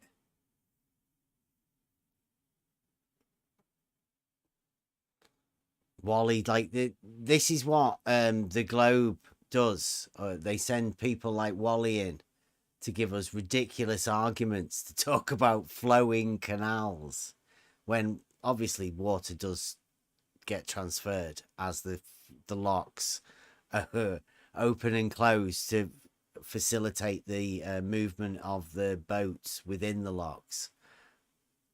Of course there's a transfer of water. That's how the locks work. I don't know. I bet Wally's never actually been around a lock or watched how they work.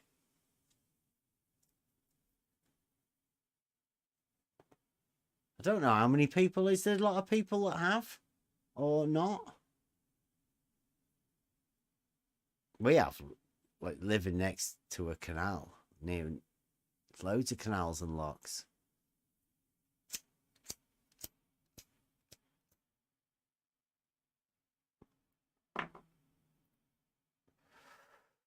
I could go there for a pint or whatever because it's nice weather. Take the camera up there so everybody can see what the locks are.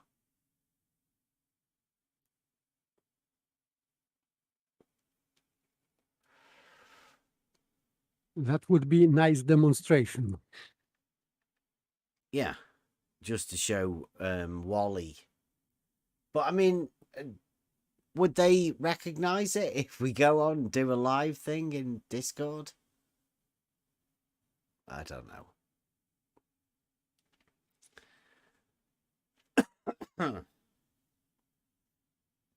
Rather a strange night tonight. Do you want to see some logic that the globe has brought, seeing as it is logic night? Let me get... There's a couple of logic statements. That's one of them. And that's another one. So this is the same guy that's talking about him. This is the first one. He says, did we go over this one last night? Maybe not. Proposition 1. Oh no, because this only has 3, right? Proposition 1. If on Earth plumb lines on different spots aren't parallel to each other, Euclid's postulates don't hold. Proposition 2, or premise 2. On Earth, plumb lines on different spots aren't parallel to each other. Conclusion, Euclid's postulates don't hold. And it does mean that this P2, premise 2 or proposition, he has to check it. And if he checked it, that to be true, that they are divergent verticals, he has obligation to bring this proof on the table. Oh, do you mean he's not just falsified Euclidean geometry? Yeah, I was going to ask what postulates does he say won't hold? Does he say all of Euclidean geometry? Well, I only know of 3 postulates. Being able to draw a straight line between 2 points. The ability to extend that straight line beyond those points. And the ability to draw a circle from any point at any distance from that point. So is he saying that all of that is basically thrown out the window if 2 verticals aren't plumb parallel? lines are in different spots aren't parallel? Yeah, I mean, it's a big claim, isn't it? It doesn't. That's a huge gamble. It doesn't debunk Euclid anyway, because Euclid will hold still, but he has to prove that plumb lines are not parallel to each other. He's got a picture. Somebody's drawn a picture there. Does that count? You would have to use Euclidean geometry in order to tell anyway. So. Oh, so you mean he couldn't debunk Euclidean geometry with Euclidean geometry? No, that'd be a bit tough, wouldn't it? I mean, you'd have to use use Euclidean geometry to debunk it. That's kind of weird. So there would be a stolen concept involved in it, right? Sounds like it, yeah. Yeah, it's impossible to use the thing that you're using to debunk the thing that you're using to debunk itself.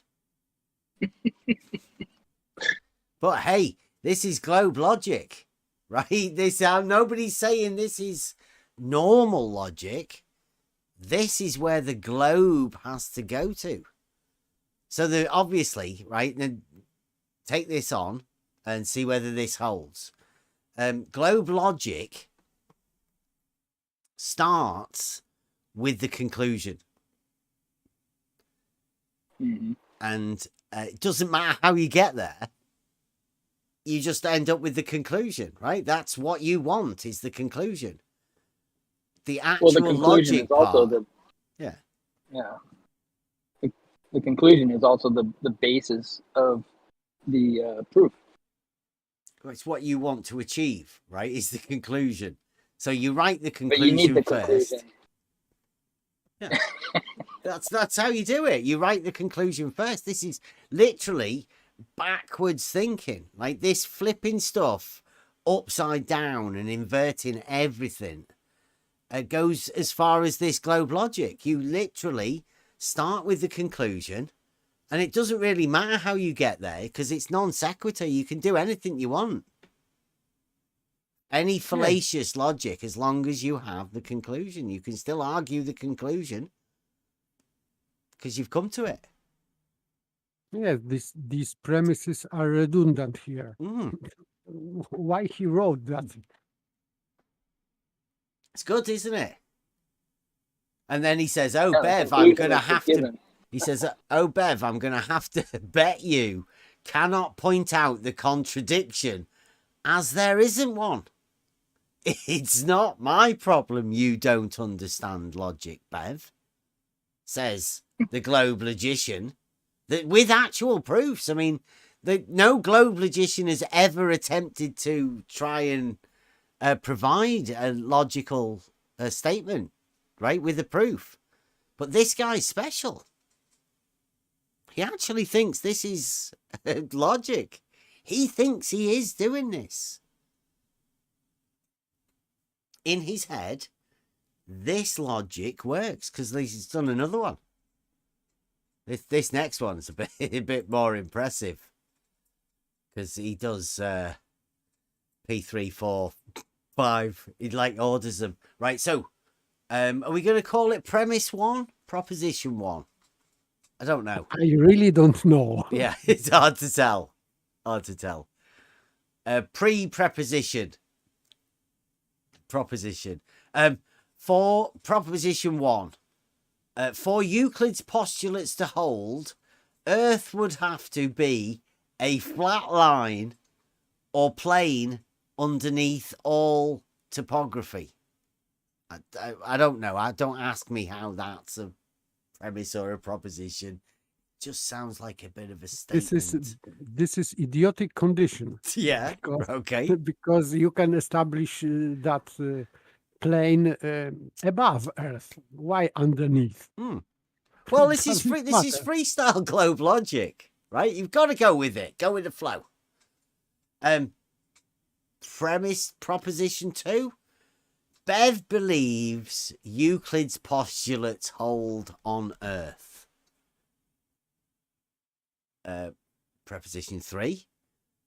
Brackets from 1 and 2. I think this is what Betty did this sort of a thing. Bev believes Earth is a flat line or plane underneath all topography. I don't know how he manages to do that. 4. Premise 4. People who believe Earth is flat line or plane underneath all topography are, inverted commas, flat earthers, bunny ears. C, conclusion, from 3 and 4, Bev is a flat earther. Do you see? See how it works? He wanted me to be a flat earther. So that's where the conclusion is.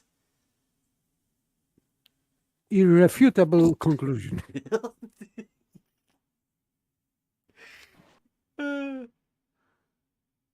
Genius. Can you see how I understand how globe logic works now? You just start with the conclusion. And it doesn't really matter how you get there. Yeah. Yeah. Start off with the answer and lead your way towards the answer. As long as it's something familiar that you could ramble on to your friends with and they'll agree with you. Yeah. They go, yeah, Bev's a dickhead, isn't he? Yeah. Definitely a flat earther, even though he says he's not. But I mean, we're going to say he is because Earth is a flat line or plane underneath topography. It would be a lot easier if they wanted to say level is horizontal. If they just go with that, I'd agree with them. I'm trying to wrap my head around that. It sounds like he's saying that there's an Earth below Earth, A big E. There's an Earth below the. Yeah, there's a big E Earth below the surface. Like, And what are they talking about? that's the flat Earth, big E Earth. The one that's flat underneath the not flat bit. But on the beach when And I they're dig, calling that the surface. but on the beach when I dig in the sand, I recover water. So not necessarily Earth is beneath Earth. Yeah, right. Have you ever found that flat line? Have you ever No. dug down far enough to find a Yeah, flat line yes. underneath I- it all? I found line in the hole. You just ding. Oh, there's something there. Ding. What is this hard shell? I keep running into with my shovel. I think it's a very strange place that we're in, because people like Wally are having conversations about a water level in a canal being a straight line because it's depicted in elevation profile as a straight line. And they must be confident enough, because I don't know if anybody knows or they've ever actually dealt with anybody in reality. They're not like these crazy globe fanatics.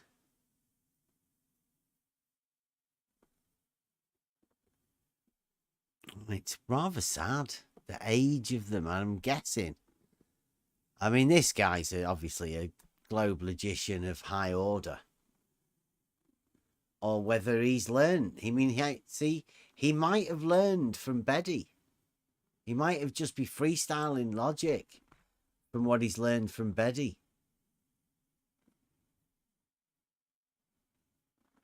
I think they're all going to have to bow to Betty now. But will they accept the religious part? I'm not so sure about that. He might just get excommunicated for that. Who knows? Well, no, I think if you tie it in to the globe model, when you do it with enough authority and intellectual bravado, right? Gravitas.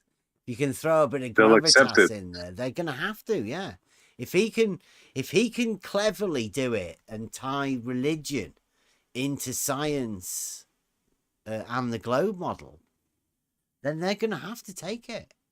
There's no way that It's kind of they like can get away from it. kind of like materializing the unmaterializable. I don't know about Almost this like one, a word. guys. This is going to be a really bad one for them. Betty's just gonna say that he didn't mean that, right? Betty's got an easy out. He didn't mean religion. He didn't want to bring religion in. He was just sort of saying that even religious people thought of the globe. Right? He didn't really mean it. Maybe Yeah, then, okay, it'd be though. like, Yeah. yeah, it gives him chance to check that he's dipping his toe in with this. You'll see how it goes, right? See how well it's accepted. If they accept a bit of religion, then that's it. That's all they need. A thin end of the wedge. You can Before start you know it, they'll have a adding. Bible Yeah. in there, yeah. Oh no, they'll be singing praises to Great Glahoba. Sermons, everything, the whole lot. Glahoba, I like it Glahoba. already. Oh, great Globehova. We pray for thee. Just wait, you'll start getting knocks on the door from the Glahoba witnesses. Yeah. Trying to sell you the Glahobes, right? This Do you is have a too second funny. while I introduce you to my Lord and Savior, the Glahoba? Yeah. Yeah, I was lost without science. And then I found it. Science, the answers to nothing. No proofs. But plenty of evidence. Oh, look over there. Do you want to buy a globe? I mean, it works brilliantly, doesn't it? Like, complete distraction.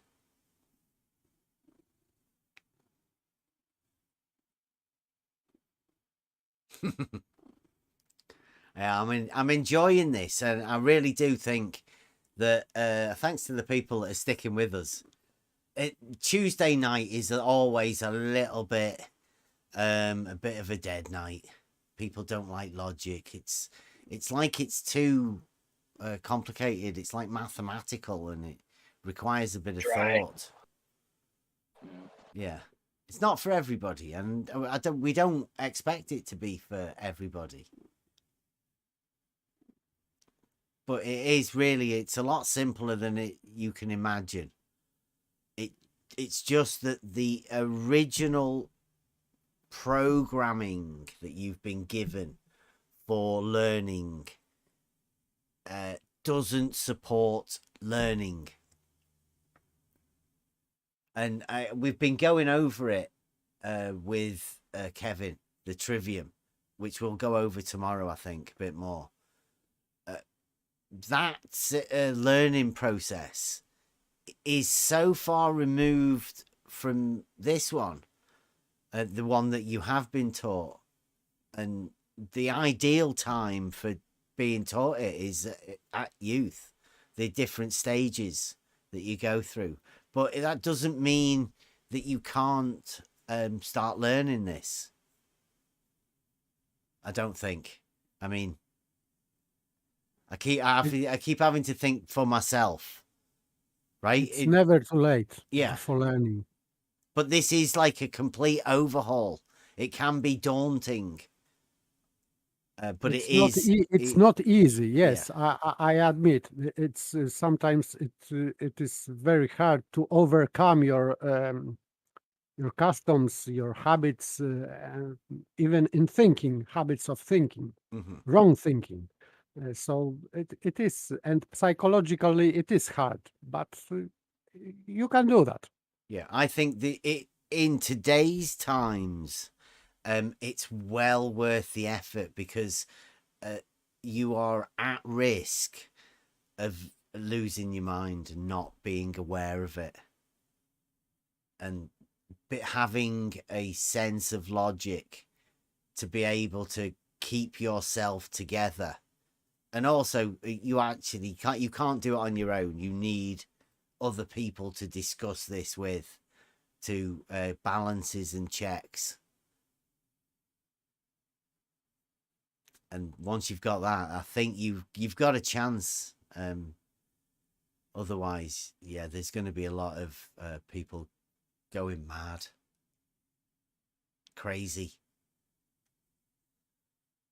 And I don't want to be the cause of that.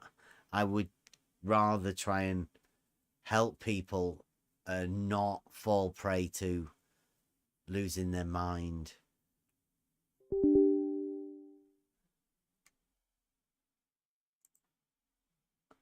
Am I still live?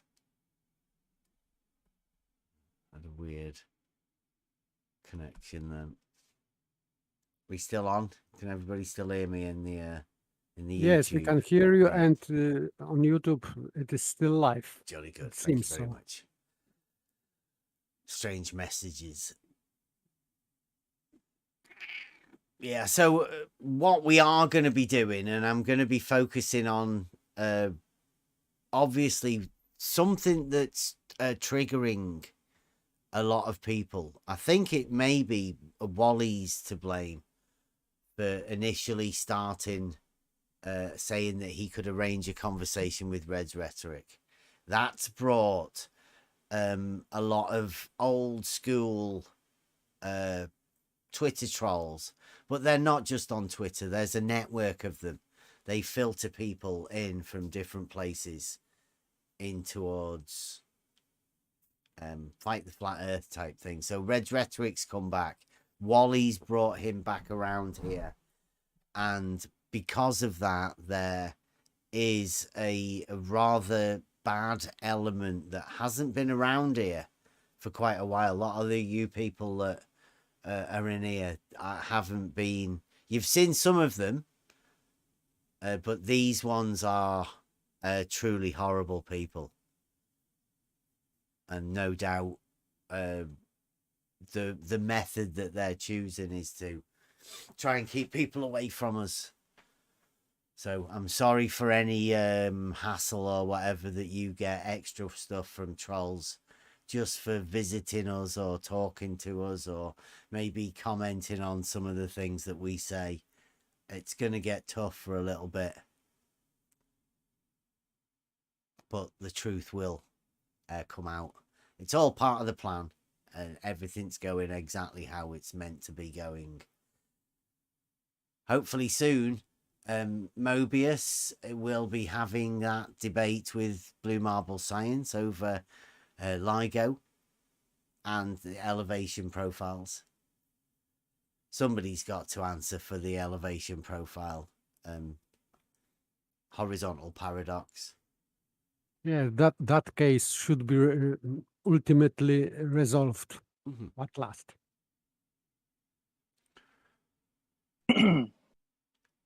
Yeah, as soon as I get the time to sit down at the computer, like I told Blue, I want to record it. So yeah, it's hard to find the time.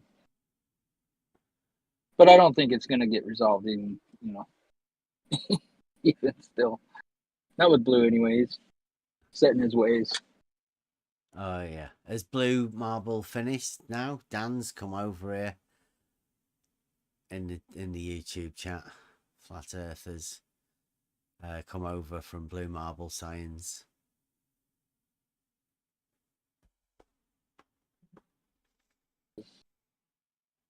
Live stream? Was he live streaming? No, he's in the Discord.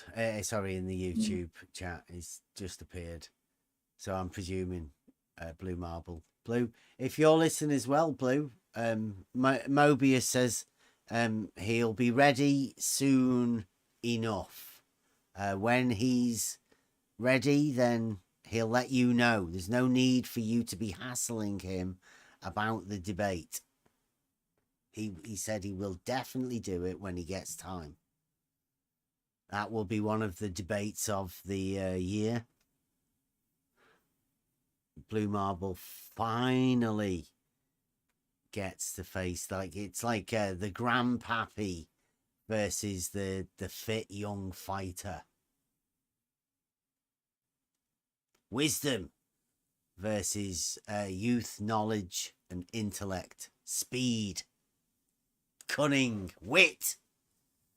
I don't know what Blue's got. He's been around for about 3 years.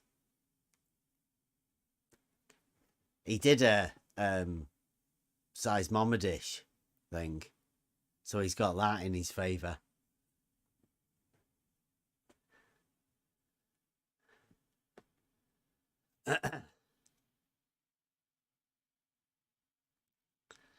Yeah, thanks, Dan. I've noticed you're a bit obsessed. Why is that? Why does everybody get obsessed with Bev? Is it the name? Is it?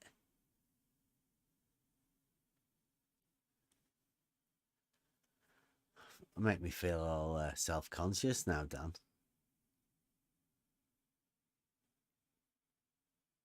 I don't know why anybody else hasn't got into the elevation profile argument.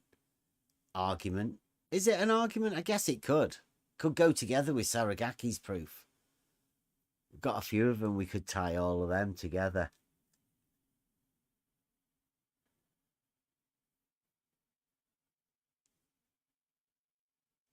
I was thinking that one proposition within Euclid would cause the horizontal paradox to occur. So I'm thinking we're pretty close to doing like voicing a horizontal paradox. Hopefully the Emma and the computer will come back soon.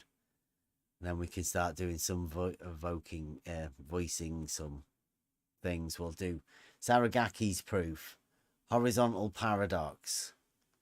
And we're going to have to get a, like, if you think there's something we should be able to do, in a short package. I think that's what we're going to start doing.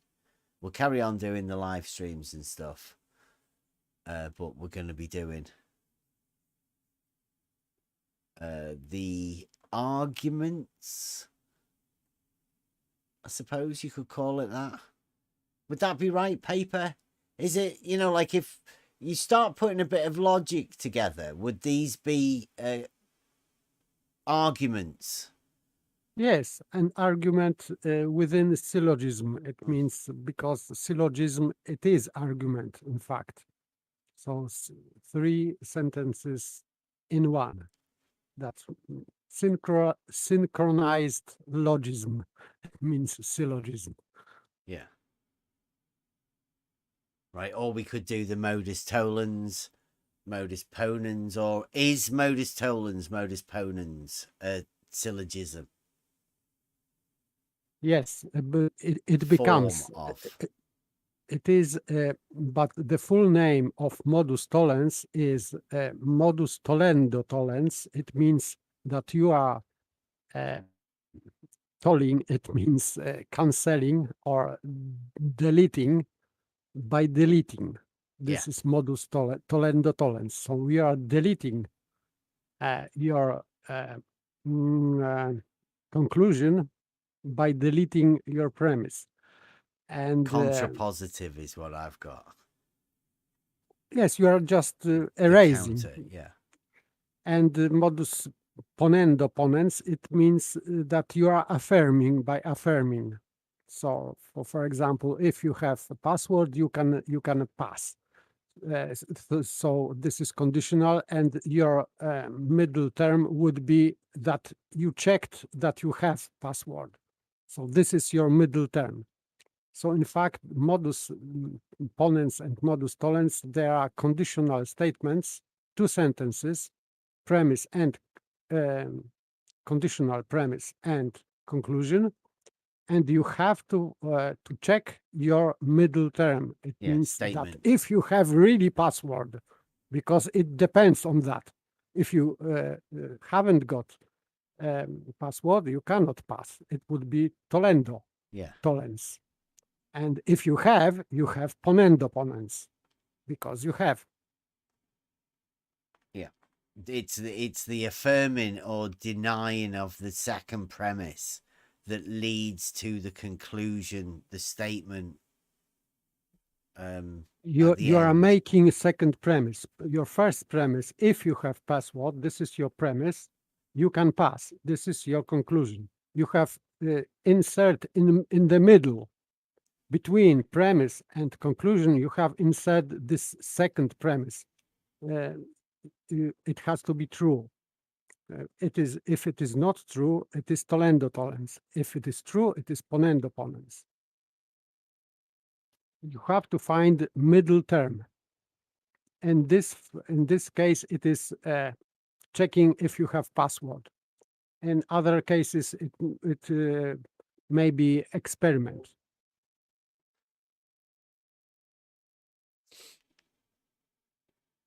Anyway, whatever we're doing, we are going to be doing those sort of statements to bring forward some of the points that we've obviously got. I mean, now, with this being a logical link to reality, because I say reality and logic are inexplicably linked, they are the same sort of thing. Logos does that, and it's even wrote in with the Aristotelian logic that you have to be able to predicate upon something, so it has to exist for you to be able to predicate upon it. So there is definitely a link to reality with any sort of logic. Now, also, whenever you link a geometric proof into logic, then it becomes deductive. There is a definite answer at the end of it. So if we can link reality to geometry, to logic, then you can end up with a deductive statement in reality. That's what realizing Euclid's all about. That's where we're going to be going. Whether people will understand what we're doing, I don't know. I hope they will, with time. If we can make it simple enough, right? If we can take in the ethos of the advanced simplicity to always refine and simplify and try and make it as understandable as possible, then we can only do as much as we can do. It depends on everybody else then, whether they take it as the simple thing it is, or whether they try and derive some sort of extra things to it. Who knows? I don't know how people's minds are going at the minute. I think there's a lot of people who are balanced on the edge.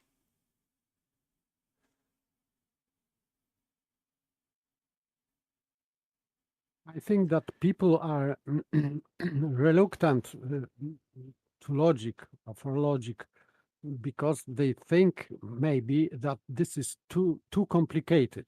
And modern logic is presented as very complicated things, computer things, isn't it? Yes, and very equations and so on. So people think that this is not for me, this is too complicated. But normal Aristotle's logic, when operating with normal words, with meaning, it is really simple. People just need to focus on one thing and being not distracted by anything. Just focus.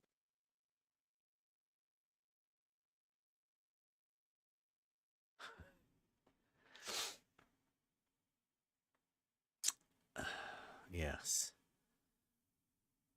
I think people are going to be struggling. But I mean, hopefully with this simplicity and going back to go over the trivium and hoping that people can at least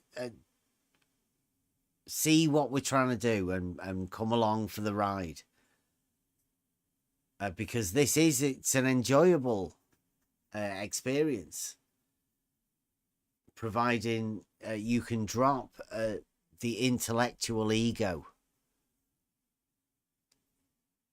and just try and add to the simplicity of what we do.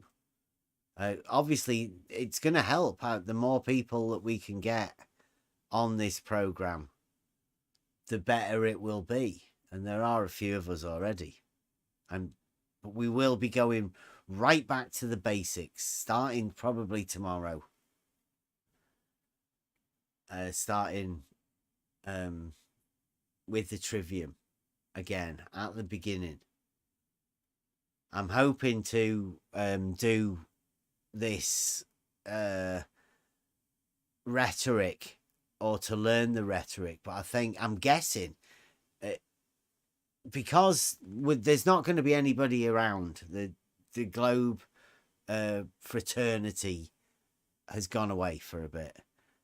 So if we do this, we can learn to do these debates.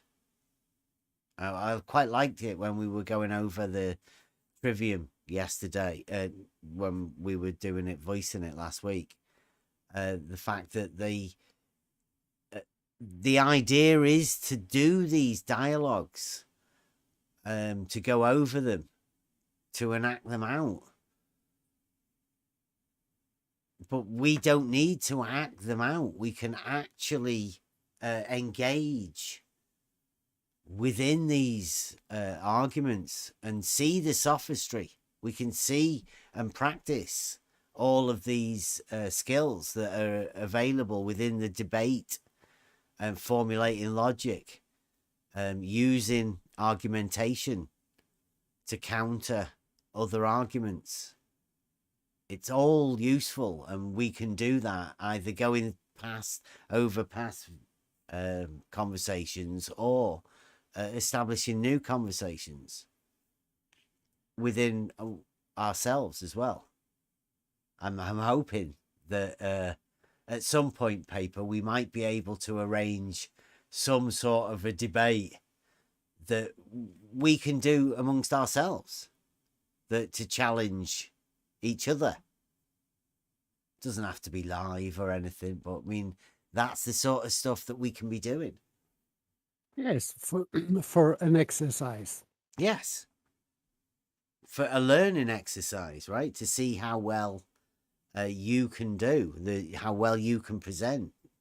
The rhetoric is the bit that I'm most interested in. I'm not aware of anybody actually employing rhetoric within a debate scenario. Unless, of course, you say Rumpus has a certain rhetoric to himself, right? Maybe I think that this is part of his sophistry, because he is arranging his sentences in such a manner that you cannot conclude what he is saying, and I think that this is his tactic, because he is starting 3 sentences at the same time, and conclusion is from whatever of these sentences he said before. It is very hard to understand what he said. So maybe it is on purpose. I don't know. Or maybe it is that's his character. I don't know. I cannot judge it, but it is very hard to understand what he's saying in logical sense. I understand words, but I don't understand the thought which flows from these sentences. As example, Rumpus. So it is very hard to understand what he meant to say.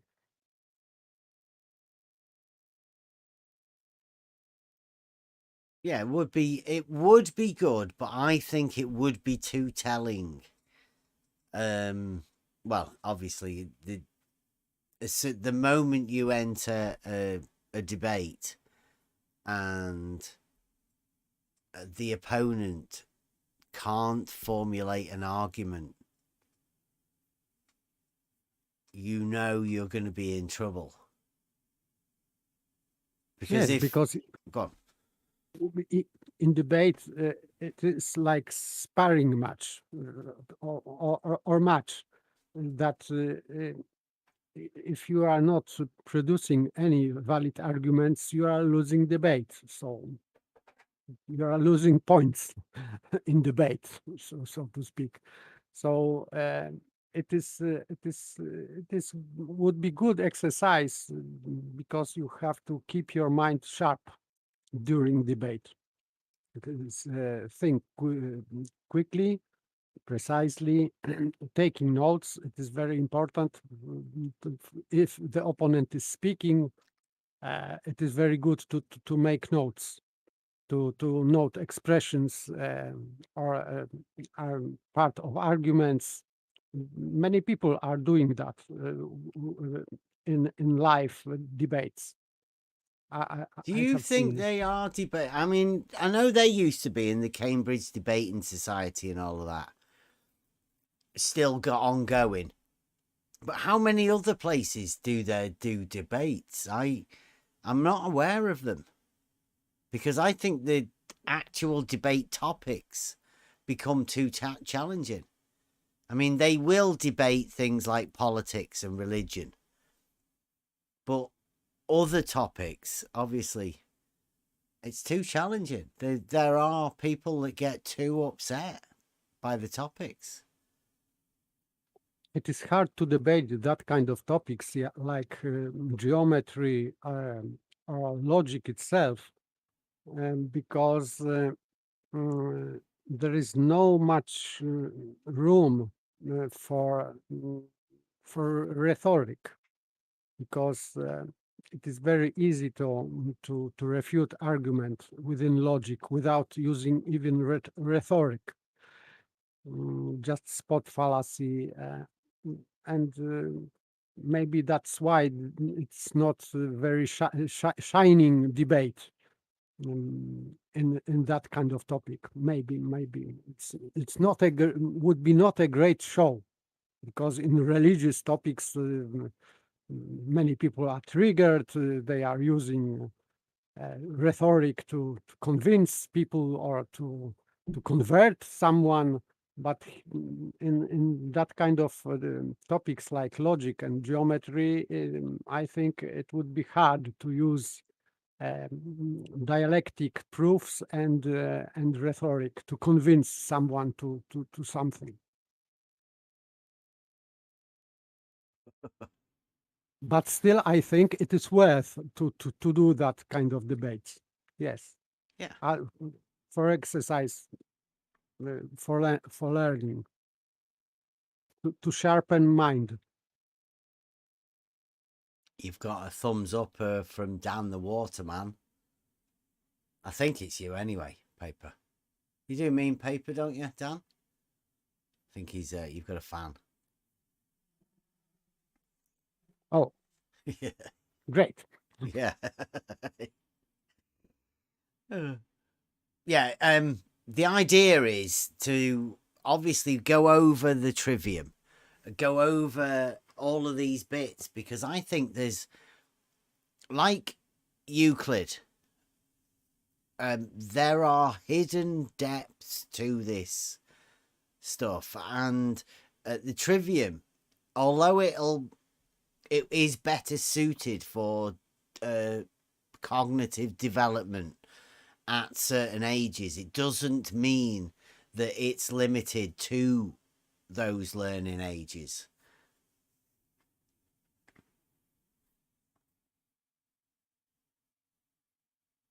You can learn at later age, but it's easier to learn in youth.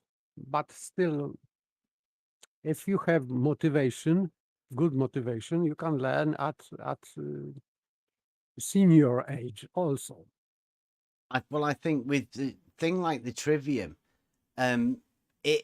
it would fit better at these times to fit it in unnoticeably, right? To just go with the natural flow. But like with Euclid and the teachings of it, the hidden depths only become apparent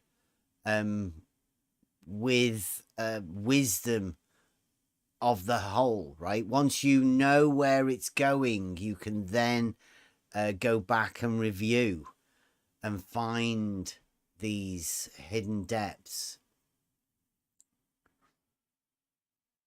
And I'm hoping to find that within the trivium, because I know there's bits that we missed at the beginning when we went over that.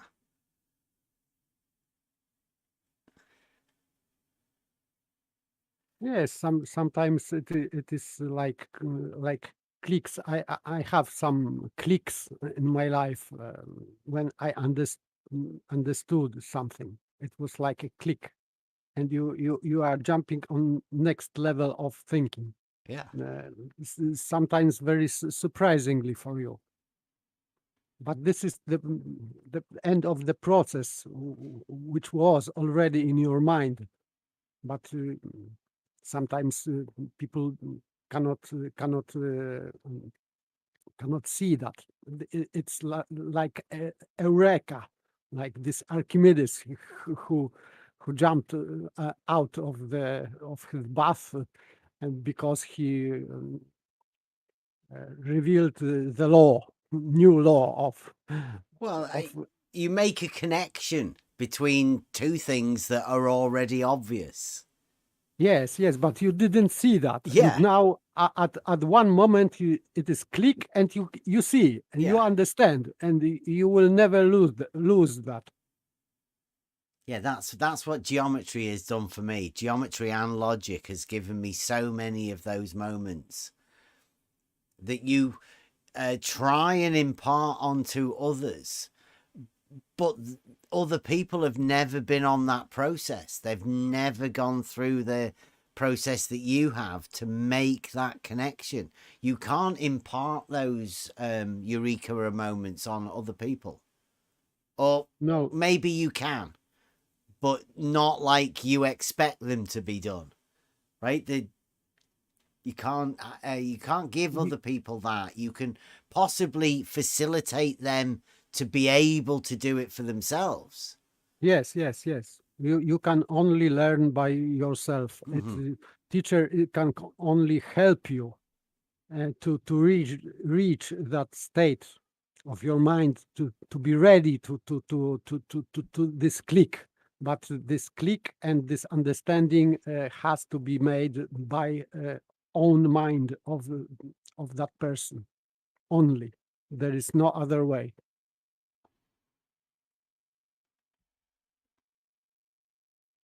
So that's what we will be doing tomorrow. Hopefully Kevin will be around. If not, we'll just go through the trivium, the hump day. I think everybody's had enough of the hump, but I might go over and try and explain the horizontal paradox, because there does seem to be a lot of confusion within that. Don't worry if you can't see the paradox. It just means that you don't have the model. And I'll try and go over the model and why the paradox only exists on the model tomorrow.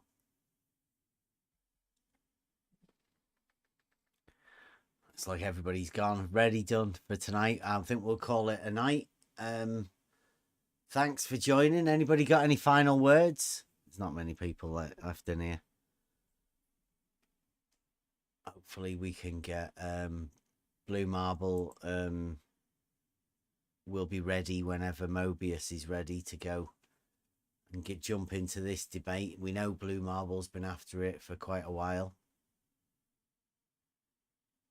So we hope that will happen. I'm still up for a chat with Red's Rhetoric if we can get that debate sorted out. Hopefully that would be really good.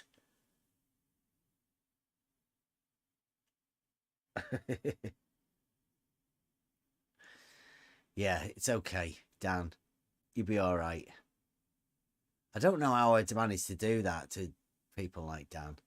But thanks for Dan. Thanks for watching. He's got he's a big man apparently in the flat earth. Dan the Waterman.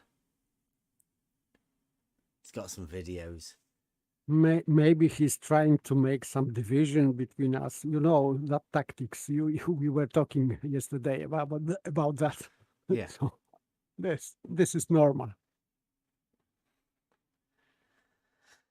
So join us tomorrow. We will be on to Hump Day, midweek Trivium. Thanks to everybody for listening tonight, and go and watch the Blue Marble thing. If you didn't see it, go and watch it. Go and see what the Globe Logician, the Proofless Logician, is coming up with. Thank you very much, y'all. We'll see you tomorrow.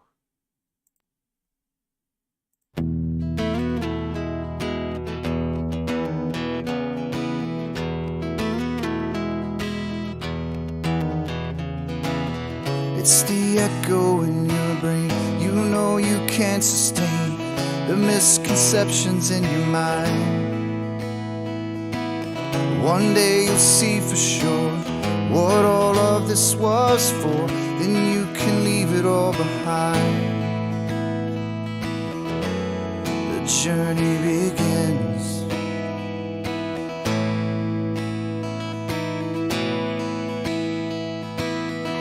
I am the one, yeah, that will show the proof.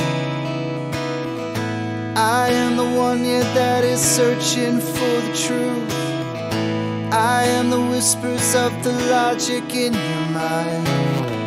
I am an agent of the Logos.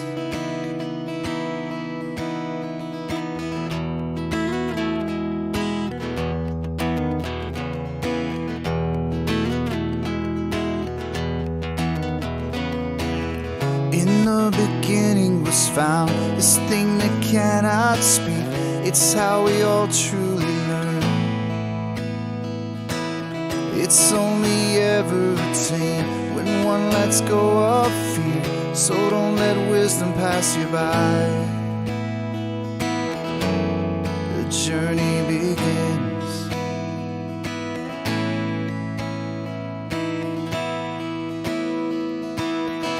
I am the one here that will show the proof. I am the one here that is searching for the truth. I am the whispers of the logic in your mind. I am an agent of the Logos.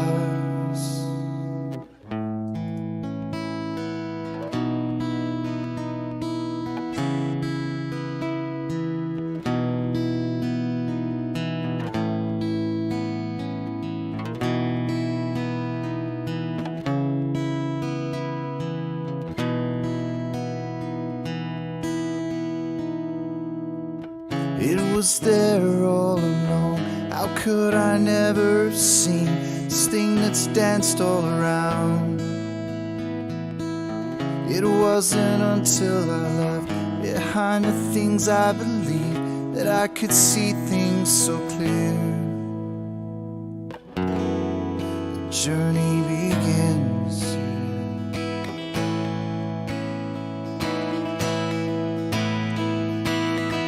Become the one here that will show the proof. Become the one here that is searching for the truth. Become the whispers of the logic in their mind. Become an agent of the Logos.